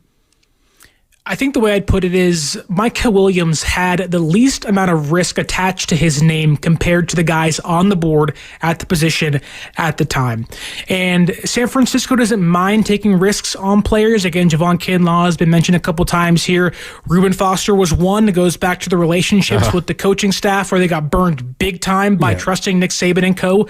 out there at Bama. So you can tell that they aren't just bought into Michael Williams as a player, but as a person. And when you get players, like you said, Mark, that love football, which even Joel Klatt this morning on FS1 was saying how there's a lot of guys in this draft class where a lot of scouts and coaches are questioning, do you love the game of football? I don't think you're going to have to question, does Michael Williams love football? And when you say on night one of you being drafted, I can't wait to get to practice, which those hot days at Levi Stadium where there's no shade usually aren't very fun for NFL players. So OTAs are going to be one to watch with Michael Williams out there for the first time in the red and gold. Yeah, and it seems like he's going to be pretty easy to spot. He's a mountain of a man. I also think Santa Clara summers might not compare to Georgia summers, so I think he's probably going to be okay in the sun. He's probably inside in Athens. They got an inside facility down there. But I also think to kind of play off of Sterling's point, I think he's absolutely right. Like, Exhibit A is Shedeur Sanders. Yeah. I think, yes, maybe some of the talent was questioned, and he might not be the greatest quarterback in the world, but people are fearful of what he brings along with just his right arm. And it's the fact that there are these reports that have leaked out about how his interviews have been unprofessional and have not been very enjoyable, and how people have not really gotten a gauge of how much he loves the game of football. And that's obviously one example, but that's going to turn a lot of teams off. And that might be the difference between a team, because not every team is going to see you as a fit. And there might be 5, there might be 6. For Shedeur Sanders, maybe there was only 4 or 5 that needed a quarterback. Obviously, we saw there was a lot more teams that needed a defensive lineman because there were 10 of them that were taken in the first round. But the point is, that could be the difference between you getting a spot on this roster and you being a second or potentially third round pick. So I think it's a great point. Yeah, I think it is too. So Michael Williams, the Niners pick in the first round. That is it for the Niners in terms of doing business today. At least business that we will likely learn of today. The Niners will be back on the clock relatively early tomorrow in the second round. Second round begins at 4 o'clock tomorrow. The Niners are picking with the 11th pick in the second round in tomorrow's day 2 of the 2025 NFL Draft. Of course, we have your coverage. Of course, the Niners will pick before Sterling and I are on the air at 6 tomorrow, 11th overall, assuming they do not trade back. We will let you know who the Niners pick whenever it happens, and then Sterling and I will have your coverage from day 2 of the NFL Draft, 6 to 10 tomorrow. For now, though, we've got 45 more minutes with you here on day 1 of draft night on 95.7 The Game. Comments, questions, thoughts, concerns, plan for day 2.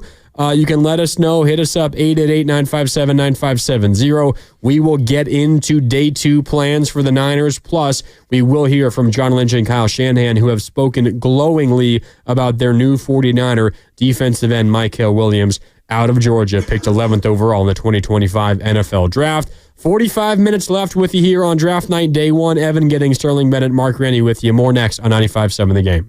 What's up, Bay Area? It's your boy.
The 11th pick in the 2025 NFL Draft, the San Francisco 49ers select Michael Williams, defensive end, Georgia.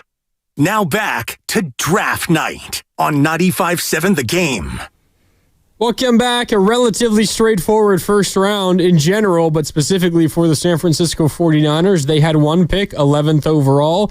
They made it. They addressed arguably their biggest need on their football team with an edge rusher to pair opposite Nick Bosa. They do that by drafting Georgia's Michael Williams, 11th overall. They don't do anything else, although they were at least trying to trade up to draft Michael Williams. That didn't work. They got him at 11 anyway, and now they turn towards day 2, which begins tomorrow at 4. It's rounds 2 and 3 tomorrow, live from Green Bay.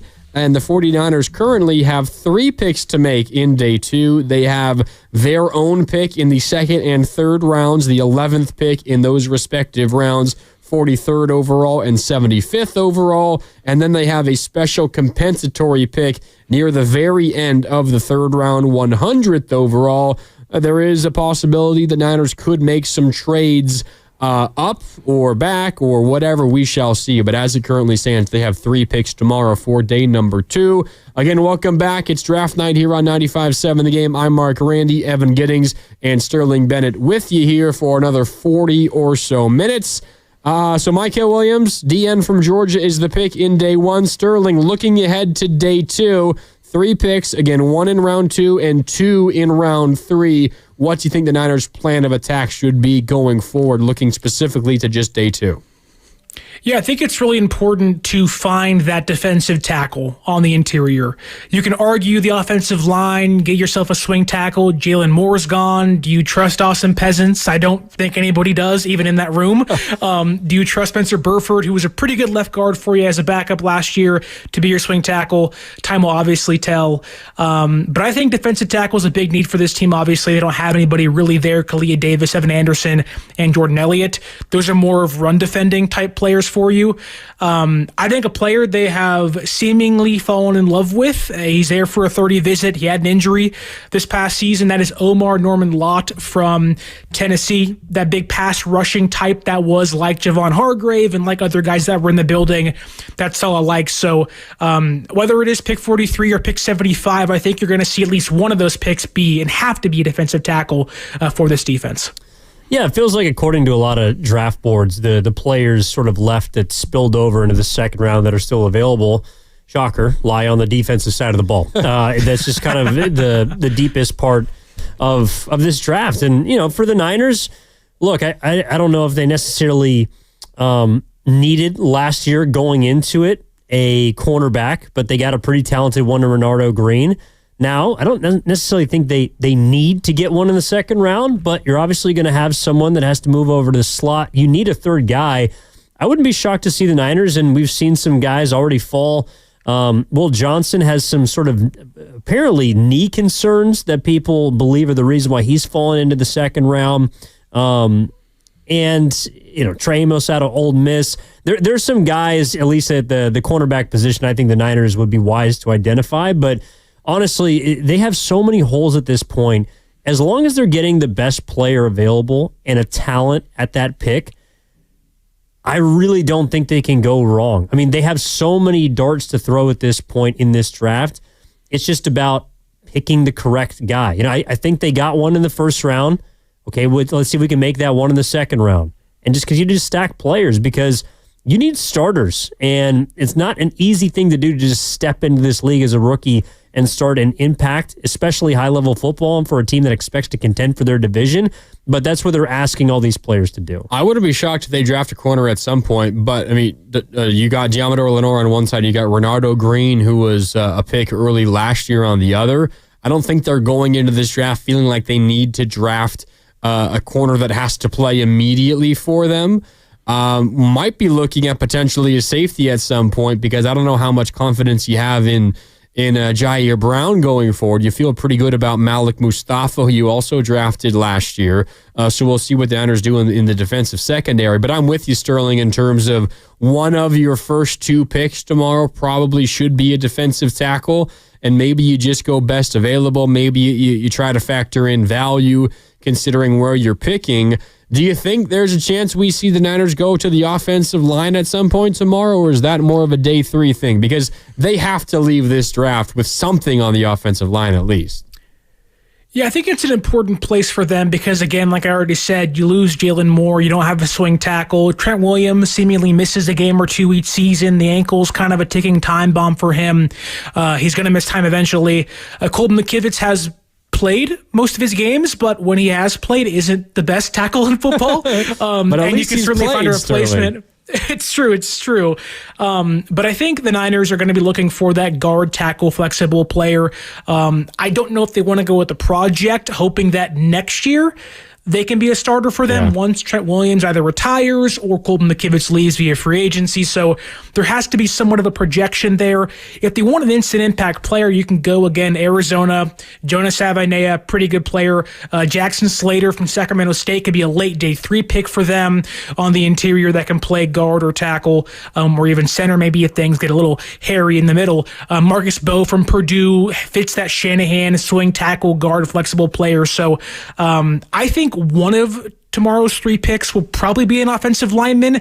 The thing is, Shanahan, Chris Forrester, they are so picky with the guys they like, where I know it's aggravating for fans of like, why didn't you take this guy or that guy? Even last year, for example, they don't take Roger Rosengarten. He goes to the Ravens and becomes their starting tackle last year. And they had Pearsall, who there were some tragic things that happened to him, but it's like, you had a starting right tackle right in front of you. Why didn't you take him? It's because they're so particular with their guys that it makes it confusing and aggravating, but trying to find that needle in the haystack is kind of what they do. And I think on day 2 tomorrow, whether it's 43, 75, or pick 100, they got to find somebody because there is a need there. Unlike last year where you can kind of fill some holes and you had some guys in place, there isn't that depth you had last year. Yeah, I think Williams has set a little bit of a precedent for this draft that they're looking for players that they can plug and play. And while he was dealing with injury issues, it's not something they clearly feel concerned about, and so they expect him to start. The question they have to ask themselves is, are you looking for a player that, might need a little bit of grooming, might need time to develop, but could potentially pop? Or are you looking for someone that can start right now? And that's obviously, a chicken or the egg type situation. But I think whereas in the past, the Niners, to Sterling's point, have been very particular, have looked for guys that are just, kind of best at the particular spot in the draft. They might not be afforded that luxury this year if they indeed want to compete. They also have to figure out, all right, what's the timeline that we're on? That's another question that is more up in the air, I think, more so for the Niners than, say, this draft is, are you on a timeline to win this season? You dialed things back financially, which tells me, maybe you feel Kyle Shanahan and John Lynch feel relatively comfortable in their positions. You don't have to necessarily find all the starters this season. Maybe you decide to trade up for one. Maybe you decide to trade back a little bit. I think the Niners, though their first-round pick seems to me to be more of, I guess I would call a sure thing, so to speak. At least that's the way that they view it.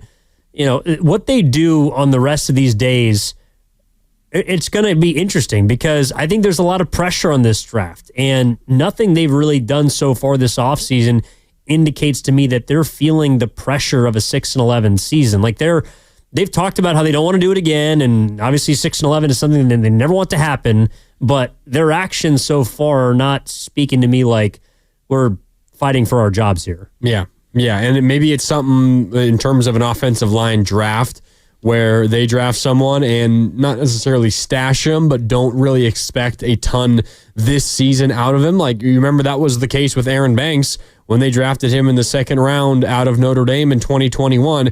Didn't really play as, an offensive lineman on offense as a rookie. And then the last 3 years, 22, 23, and this most recent season in 24, was generally the everyday starter at left guard. Dealt with some injury issues this past year, only played in 13 games. And then, of course, the Niners decided to let him walk because The price for him was just too steep for what they deemed he was worth, and they probably made the right evaluation there. But I think my frustration with the Niners on the offensive line isn't them necessarily like this draft prioritizing defensive line. I think it more so is what they've done in past drafts and not emphasizing offensive line enough. You could have read, I think, the tea leaves that when Aaron Banks' contract was due, that you might not have been comfortable paying him what the market was going to demand him.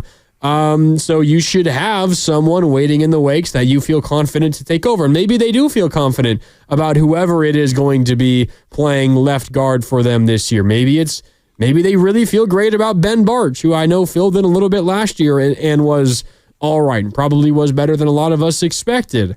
So maybe that is who that guy is. I don't particularly have a ton of confidence in that. And you pair that with, Jake Brendel at center and Colton McKivitz at right tackle. And I have a lot of questions with all of those guys. And then you guys are talking about Trent's injury history and his age. I've got a question there. Like I legitimately see 4 spots on the offensive line that need some sort of addressing, and different levels of it, of course.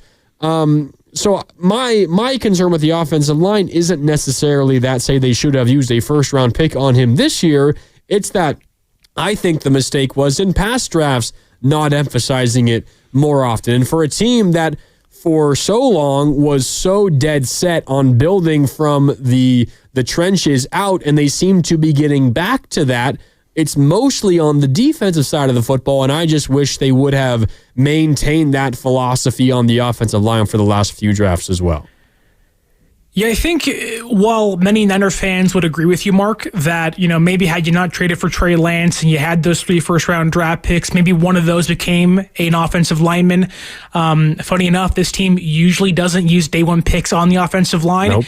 And at times rarely uses day 2 picks on the offensive line, albeit Aaron Banks and Dominic Pooney are the last 2 ones they did use them on. And even last year, Jared Kingston comes in and they cut him. And they said, we don't need you. And it's like, what do you mean we don't need you? Like, what's going on here? Like, so you can fit in somewhere in the picture. So I think San Francisco is much more comfortable using that day 2 pick on an offensive lineman. I don't want to say took a risk, but it was kind of a quiet pick. Who is Dominic Pooney? And he becomes a star in year 1, and you're like, oh my goodness, like this guy's awesome. Hopefully he's playing guard for the next 10 years here in San Francisco. And I think they view this draft as similar. The difference is, and maybe I can ask you guys, does this team need a left guard or a tackle? Because if you want to tackle, there's not many guys that match the height, the weight, and the arm length that you want. So there is some slim pickings when it comes to tackle in this year's draft class. But if you want to guard, a lot of those quote-unquote tackles are more of guard archetypes. So it really depends on what you want. If you want to tackle, pick 43 may be where you have to take one because there's not many left in this year's class. Yeah, and I think in general, tackle is a position that if you want a good one, you're going to have to pick pretty high in the draft. Like it's much easier to find interchangeable interior pieces late in the draft, maybe on the free agent market, around practice squads, and it's a big reason why a lot of opposing defenses will move their best edge rushers to the interior to rush against those guys because they don't want them against tackles. Like I just think the Niners, if I'm thinking about what I want, it does feel like, not that they've missed out on the next starting left tackle, perhaps, but odds are that guy is not in this draft available. So to me, if I'm thinking about where they can go, it's probably a guard. I mean, that's where I'm thinking about at this point, and that would be where the Niners would have to go to get some offensive line help. And again, it's not necessarily that they haven't invested picks, like total picks. I think they've spent 4 or 5 picks on offensive linemen of their last 25. They just have gotten one starter out of it. And Spencer Burford started for some time, but he's not someone you ideally want for 17 games. So it's about hitting on these players, and I don't think they've really been in a position outside of 2021 to acquire whoever is going to be the heir apparent to Trent Williams, because you're stepping into some literally and figuratively big shoes. Yeah, You are. And to your guys' point, 5 offensive linemen drafted in the first round in the first 32 picks, or pardon me, 8 offensive linemen in the first 32 picks in the first round. 5 of them were tackles.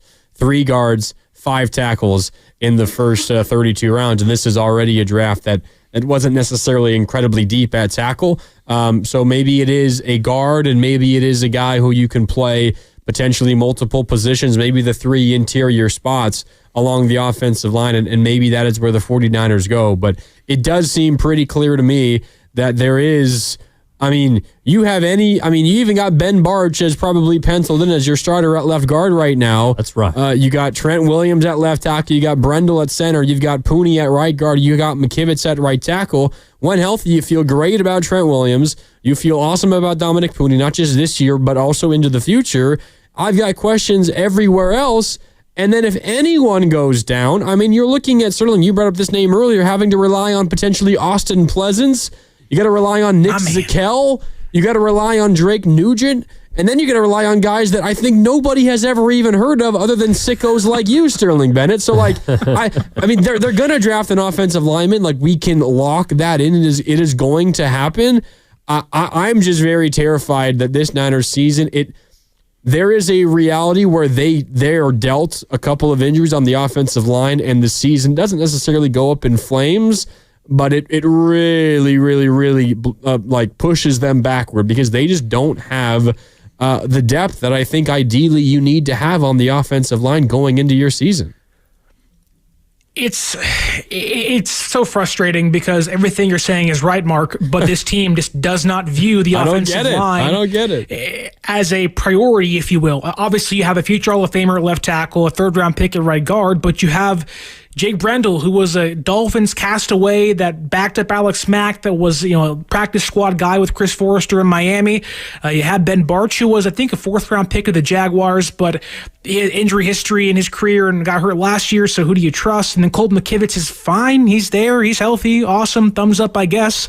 But this team just, for whatever reason, they somehow, or for whether it's, and maybe it's because Deebo Samuel's now gone, they change of look, we don't have that gadget guy, screen guy on our offense, but you want to see the priority on defense almost translate to the offense as well. I get Salah's back, and Chris Eric is your defensive line coach, and you want to revitalize your defense, but if they're going to pay Brock Purdy $55 million a year and make him a top 10 paid quarterback, already has a torn UCL, broke his ribs the rookie season, got hurt last year with the shoulder. You want that guy upright. And to do that, you have to protect him. So I think you're right, Mark and Evan. Get an offensive lineman on day 2, and hopefully he can start for you on day 1 and keep your franchise literally upright and hopefully competitive the entire year. Or you just take another quarterback. No, I'm just kidding. If Shedeur Sanders is available at 43, do you pick him? I'm just Straighten kidding. up. No, look, I guess that's why I hear you guys, but I guess I don't get necessarily frustrated about the offensive line conversation because they've never done it any other different way. Right. I don't expect it necessarily to change. Now, the one name that you mentioned, Sterling, that I think is interesting in this conversation is Deebo Samuel, because what he represented was an ability to beat you at or behind the line of scrimmage. You don't really need to pass protect for that long if you're getting the ball out extremely quickly. Where you do need to have some sort of chemistry or consistency is in the run game. And that's where I think that Kyle just comes into play. He's just able to scheme up enough for whoever is in that front line. Obviously, Trent Williams is a big part of it, but that's where Shanahan and his ability to unearth different type of running schemes comes into play. The question is this year, are they going to be a team that does try and attack you through the air at or behind the line of scrimmage? You've lost one of the best players in that regard, although he wasn't very effective last year. And so maybe they're changing up what they're trying to do offensively there. Or is Brock Purdy someone they try and maybe utilize a little more in the intermediary places or even downfield? Because in that case, you guys are absolutely right. You're going to need some more time. Yeah. And so I think in a way, what they do in this draft with the offensive line is going to give us a hint as to how Kyle Shanahan is going to, which a lot of people have been asking for, adjust his offense to opposing defenses and modern defenses, or whether he's just kind of going to be stuck in his ways and to be fair, it's won the 49ers a lot of games, but last year it did not. I am fully aware that I am likely just screaming into the void about the Niners offensive line. Like, I fully understand that. But the other part of this that is increasingly frustrating is, all right, you're going to be paying Brock Purdy however much money of $50, $55, $60 million a year, and you're going to trot him out, likely behind an offensive line that features Ben Bartch, Jake Brendel, and Colton McKivitz. I'm not predicting anything sinister here, but I'm just telling you, generally, when you have a quarterback making that much money, you want a high-priced offensive line taking care of him. And I know that when you're paying a quarterback that much money, you have to be really selective about where the money is spent elsewhere because that takes up such a gigantic part of your cap. But that's not the best way, guys, to protect, a record-breaking investment into your franchise quarterback. Like, I don't know. It is a risky game the Niners are playing. That's all I'll say. Well, I think Evan's onto something here because he mentioned Shanahan coming into play without Deebo Samuel having a running game. Does that mean Kyle overvalues and overdrafts a running back this year and says, hey, look, Christian McCaffrey, we're going to make you the Deebo Samuel or utilize you more as that slot receiver screen player? And Kyle says, look, I like the offensive line enough, but if I get my running back I love on day 2 and you run the football pretty darn well, you don't really have to rely on sitting back with 5 to 7 step drops on 3rd and 10 every single time with Brock like he did last year.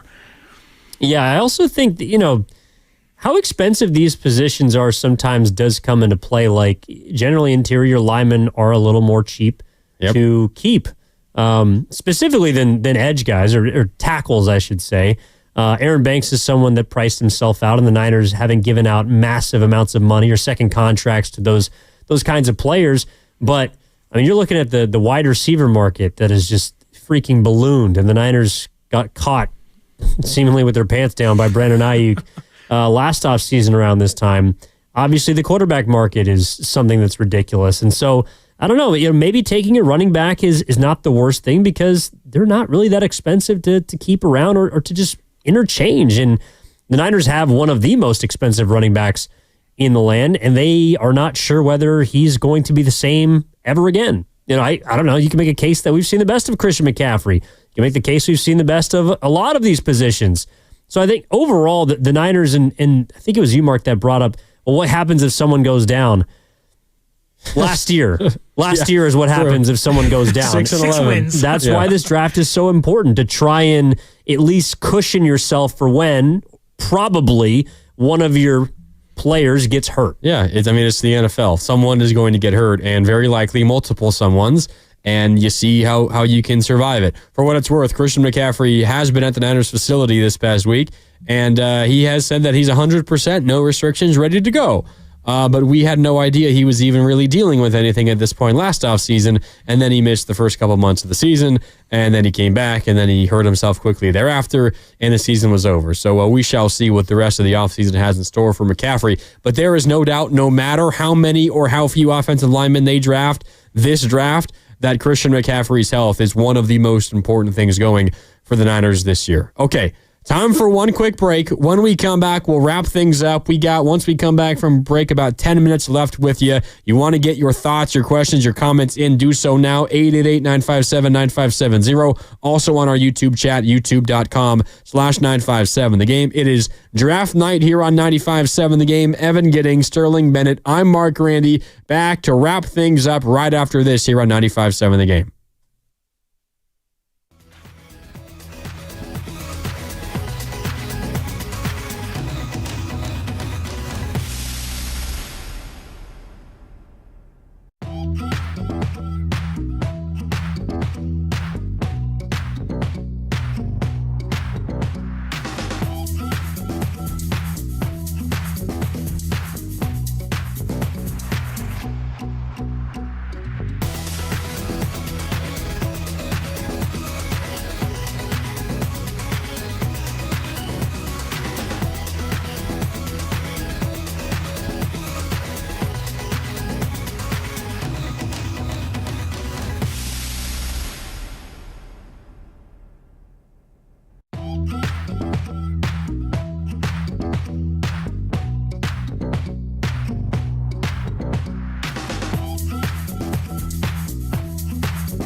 11th pick in the 2025 NFL Draft, the San Francisco 49ers select Michael Williams, defensive end, Georgia.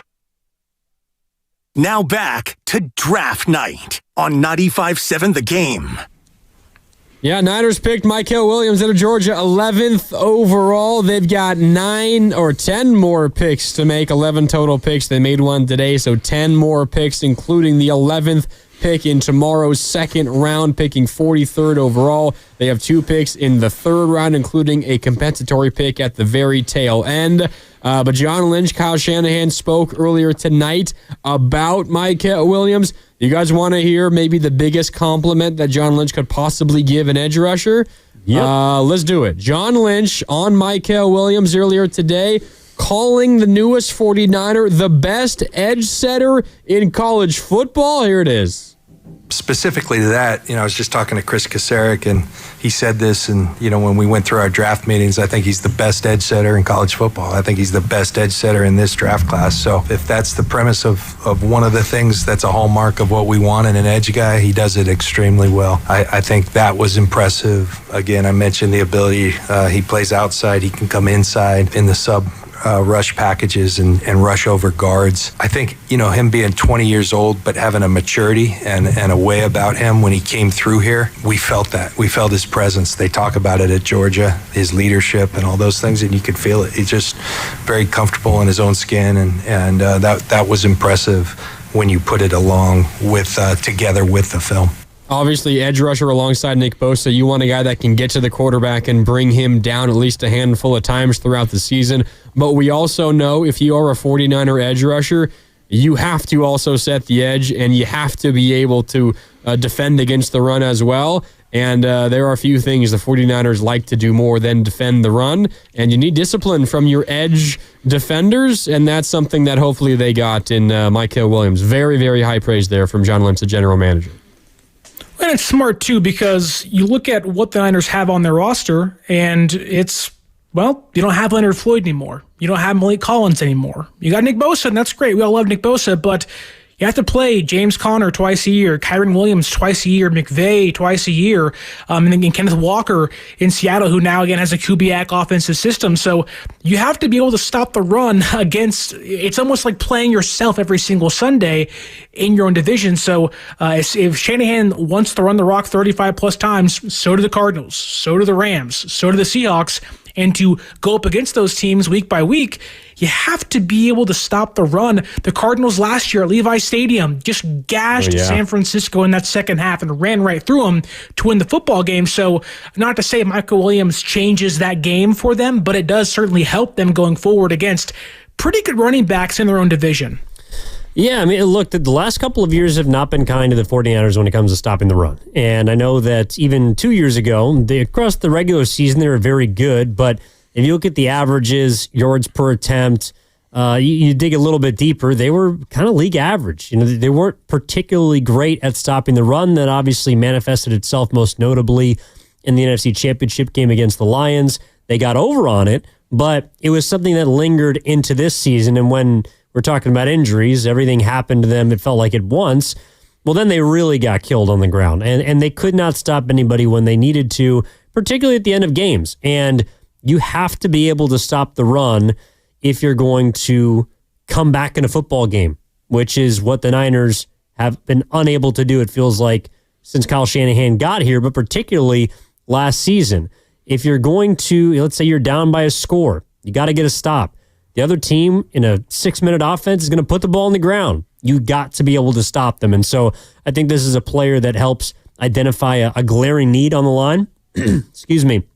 And now they can try and add to that and supplement it in the days to come. Yeah. Final few minutes with you here on Draft Night on 95.7 The Game. That's Evan Getting, Sterling Bennett, and Mark Randy with you as well. Obviously, you draft an edge rusher, you draft a pass rusher, you want him to be able to get to the quarterback. Here's John Lynch and Kyle Shanahan on specifically what Michael Williams does as a pass rusher. I think he's got a lot of upside. His skill set is a guy that can rush with power. He's a good enough athlete where he's got some wiggle. He's extremely proficient. I think when they run games, For that big of an athlete, I think he's a really good stop-start. Sometimes those guys can get going, but it's hard when a quarterback steps up, they can't change direction. I think he can do that really well. So he's got a lot of attributes. He's obviously got to come put them all together, but we're excited to work with him. It's awesome when you got a guy that the more you watch him, the better he gets. When you see how he uses his length and his arms and stuff, that stuff doesn't jump off the tape with everyone. Like when you first turn on Nick, when he was at Ohio State, you don't appreciate him the first time you watch him. But the more you watch him, you realize how much of a ninja he is with his hands and hand placement, all that stuff. And that's how Michael grows on you, too. The more you watch him, like, man, this guy's, I knew he was good, but he's a lot better than I thought.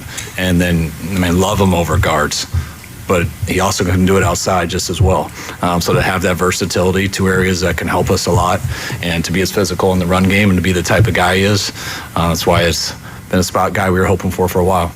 Final couple minutes, guys, but listening to the way that the 49ers are talking about Michael Williams, I can't help but think about this conversation that we've had about Nick Bosa for a couple of years now, ever since he won that DPOY and then signed that gigantic contract. And he hasn't quite maybe put up the sack numbers that Niner fans had been hoping for, but no denying he's still been, maybe aside from Fred Warner, the Niners' best defender, even without those sacks, because the playing defensive line for the Niners is about so much more than just getting to the quarterback. But the way that they're talking about Michael Williams, it might be, we don't expect this guy to be close to a double-digit sack guy, at least not early in his career, but he's going to do a lot of the other things that help you win a football game. It almost sounds like they're going to play him on the outside during base downs on first and second down, but once third down comes around, they're going to move him into the interior. That's really what it sounds like, and that leads me to say that you could maybe see an edge rusher taken again on day 2, where they may want to pair things up and say, hey, look, Michael, yes, is an edge rusher, but he can play inside on third down. We can pair him with, I'm not going to say Mike Green's name, but get a Landon Jackson, a powerful player, a guy that has some length to him. There's other players out there, of course, but it does seem like San Francisco, and what John Lynch was saying earlier of, that's not going to be the only defensive lineman. Yes, we have needs on the interior, but Michael Williams can play both of those positions for you on certain downs. So they may try to be getting a little tricky with things here on the defensive line this season. Yeah, it also sounds like a player they believe is going to set the edge, but he's someone that I always felt when the Niners, their defensive fronts were at their best, it's because they were tough, they were physical, and they moved people around. Last couple of seasons, it feels like they've been manhandled more often than not, Nick Bosa sometimes included. And this is a player that they believe at 6'5", 260 pounds with room to fill out his frame, whether he's running up against tackles on the outside, he's someone that is not going to be giving up ground. And then, potentially, you can move him to the inside, and that's where he can win. At the end of the day, that's why Nick Bosa has been so valuable, because he still wins in the pass rush despite being a player that maybe doesn't get the amount of sack totals that you're looking for from a DPOY player of his past. Williams is someone that they're looking to, I think, set a tone, specifically in the run game. And that's a lot to ask of a rookie. It's a lot to ask of a player that, wasn't able to show all that he could do last year because, in his own words, he was playing through injury. But that's what they're going to need from him. And that's what you want from a first-round pick, a potential top 10 type player. So there's heavy expectations. I think there's a big bullseye potentially on the front office to get this pick correct and get it right. And most importantly, just get back to what the Niners have been of old, which is a dominant front, 4-man lineup. Doesn't have to be creative. Just kick the other team's ass. Yeah. And there's pressure to get this pick right specifically. There's also pressure to get the rest of this draft right as well, and that continues tomorrow. Rounds 2 and 3. Round 2 begins at 4 o'clock tomorrow. Niners have a pick, the 11th pick in the second round, 43rd overall. They have the 75th overall pick. That's in the third round. You tack on a compensatory pick at the end of that third round. So they are expected to make 3 picks tomorrow, although there could be some trades that shake things up. We shall see. What I can promise you is Sterling and I will be with you live from 6 to 10 tomorrow as well to react to everything the 49ers do in day number 2. And I'm already looking forward to it, guys, because that's all the time we have tonight. Thanks so much for being here. Thanks as well to Steven Risotto and to Cam Williams behind the glass, making us sound good, chopping up all that sound from Lynch, Shanahan, and Michael Williams. For Evan Giddings, for Sterling Bennett, I'm Mark Randy. Thanks so much for tuning in. We'll talk tomorrow. Niners go edge rusher. Michael Williams of Georgia is the pick at 11 overall. They've got 10 more draft picks left. We'll continue to break it down tomorrow on draft night, day 2 here on 95.7 The Game. Until then, Mark Randy signing off. Thanks so much. Have a good night. We'll talk to you later on 95.7 The Game. Hey, it's Willard for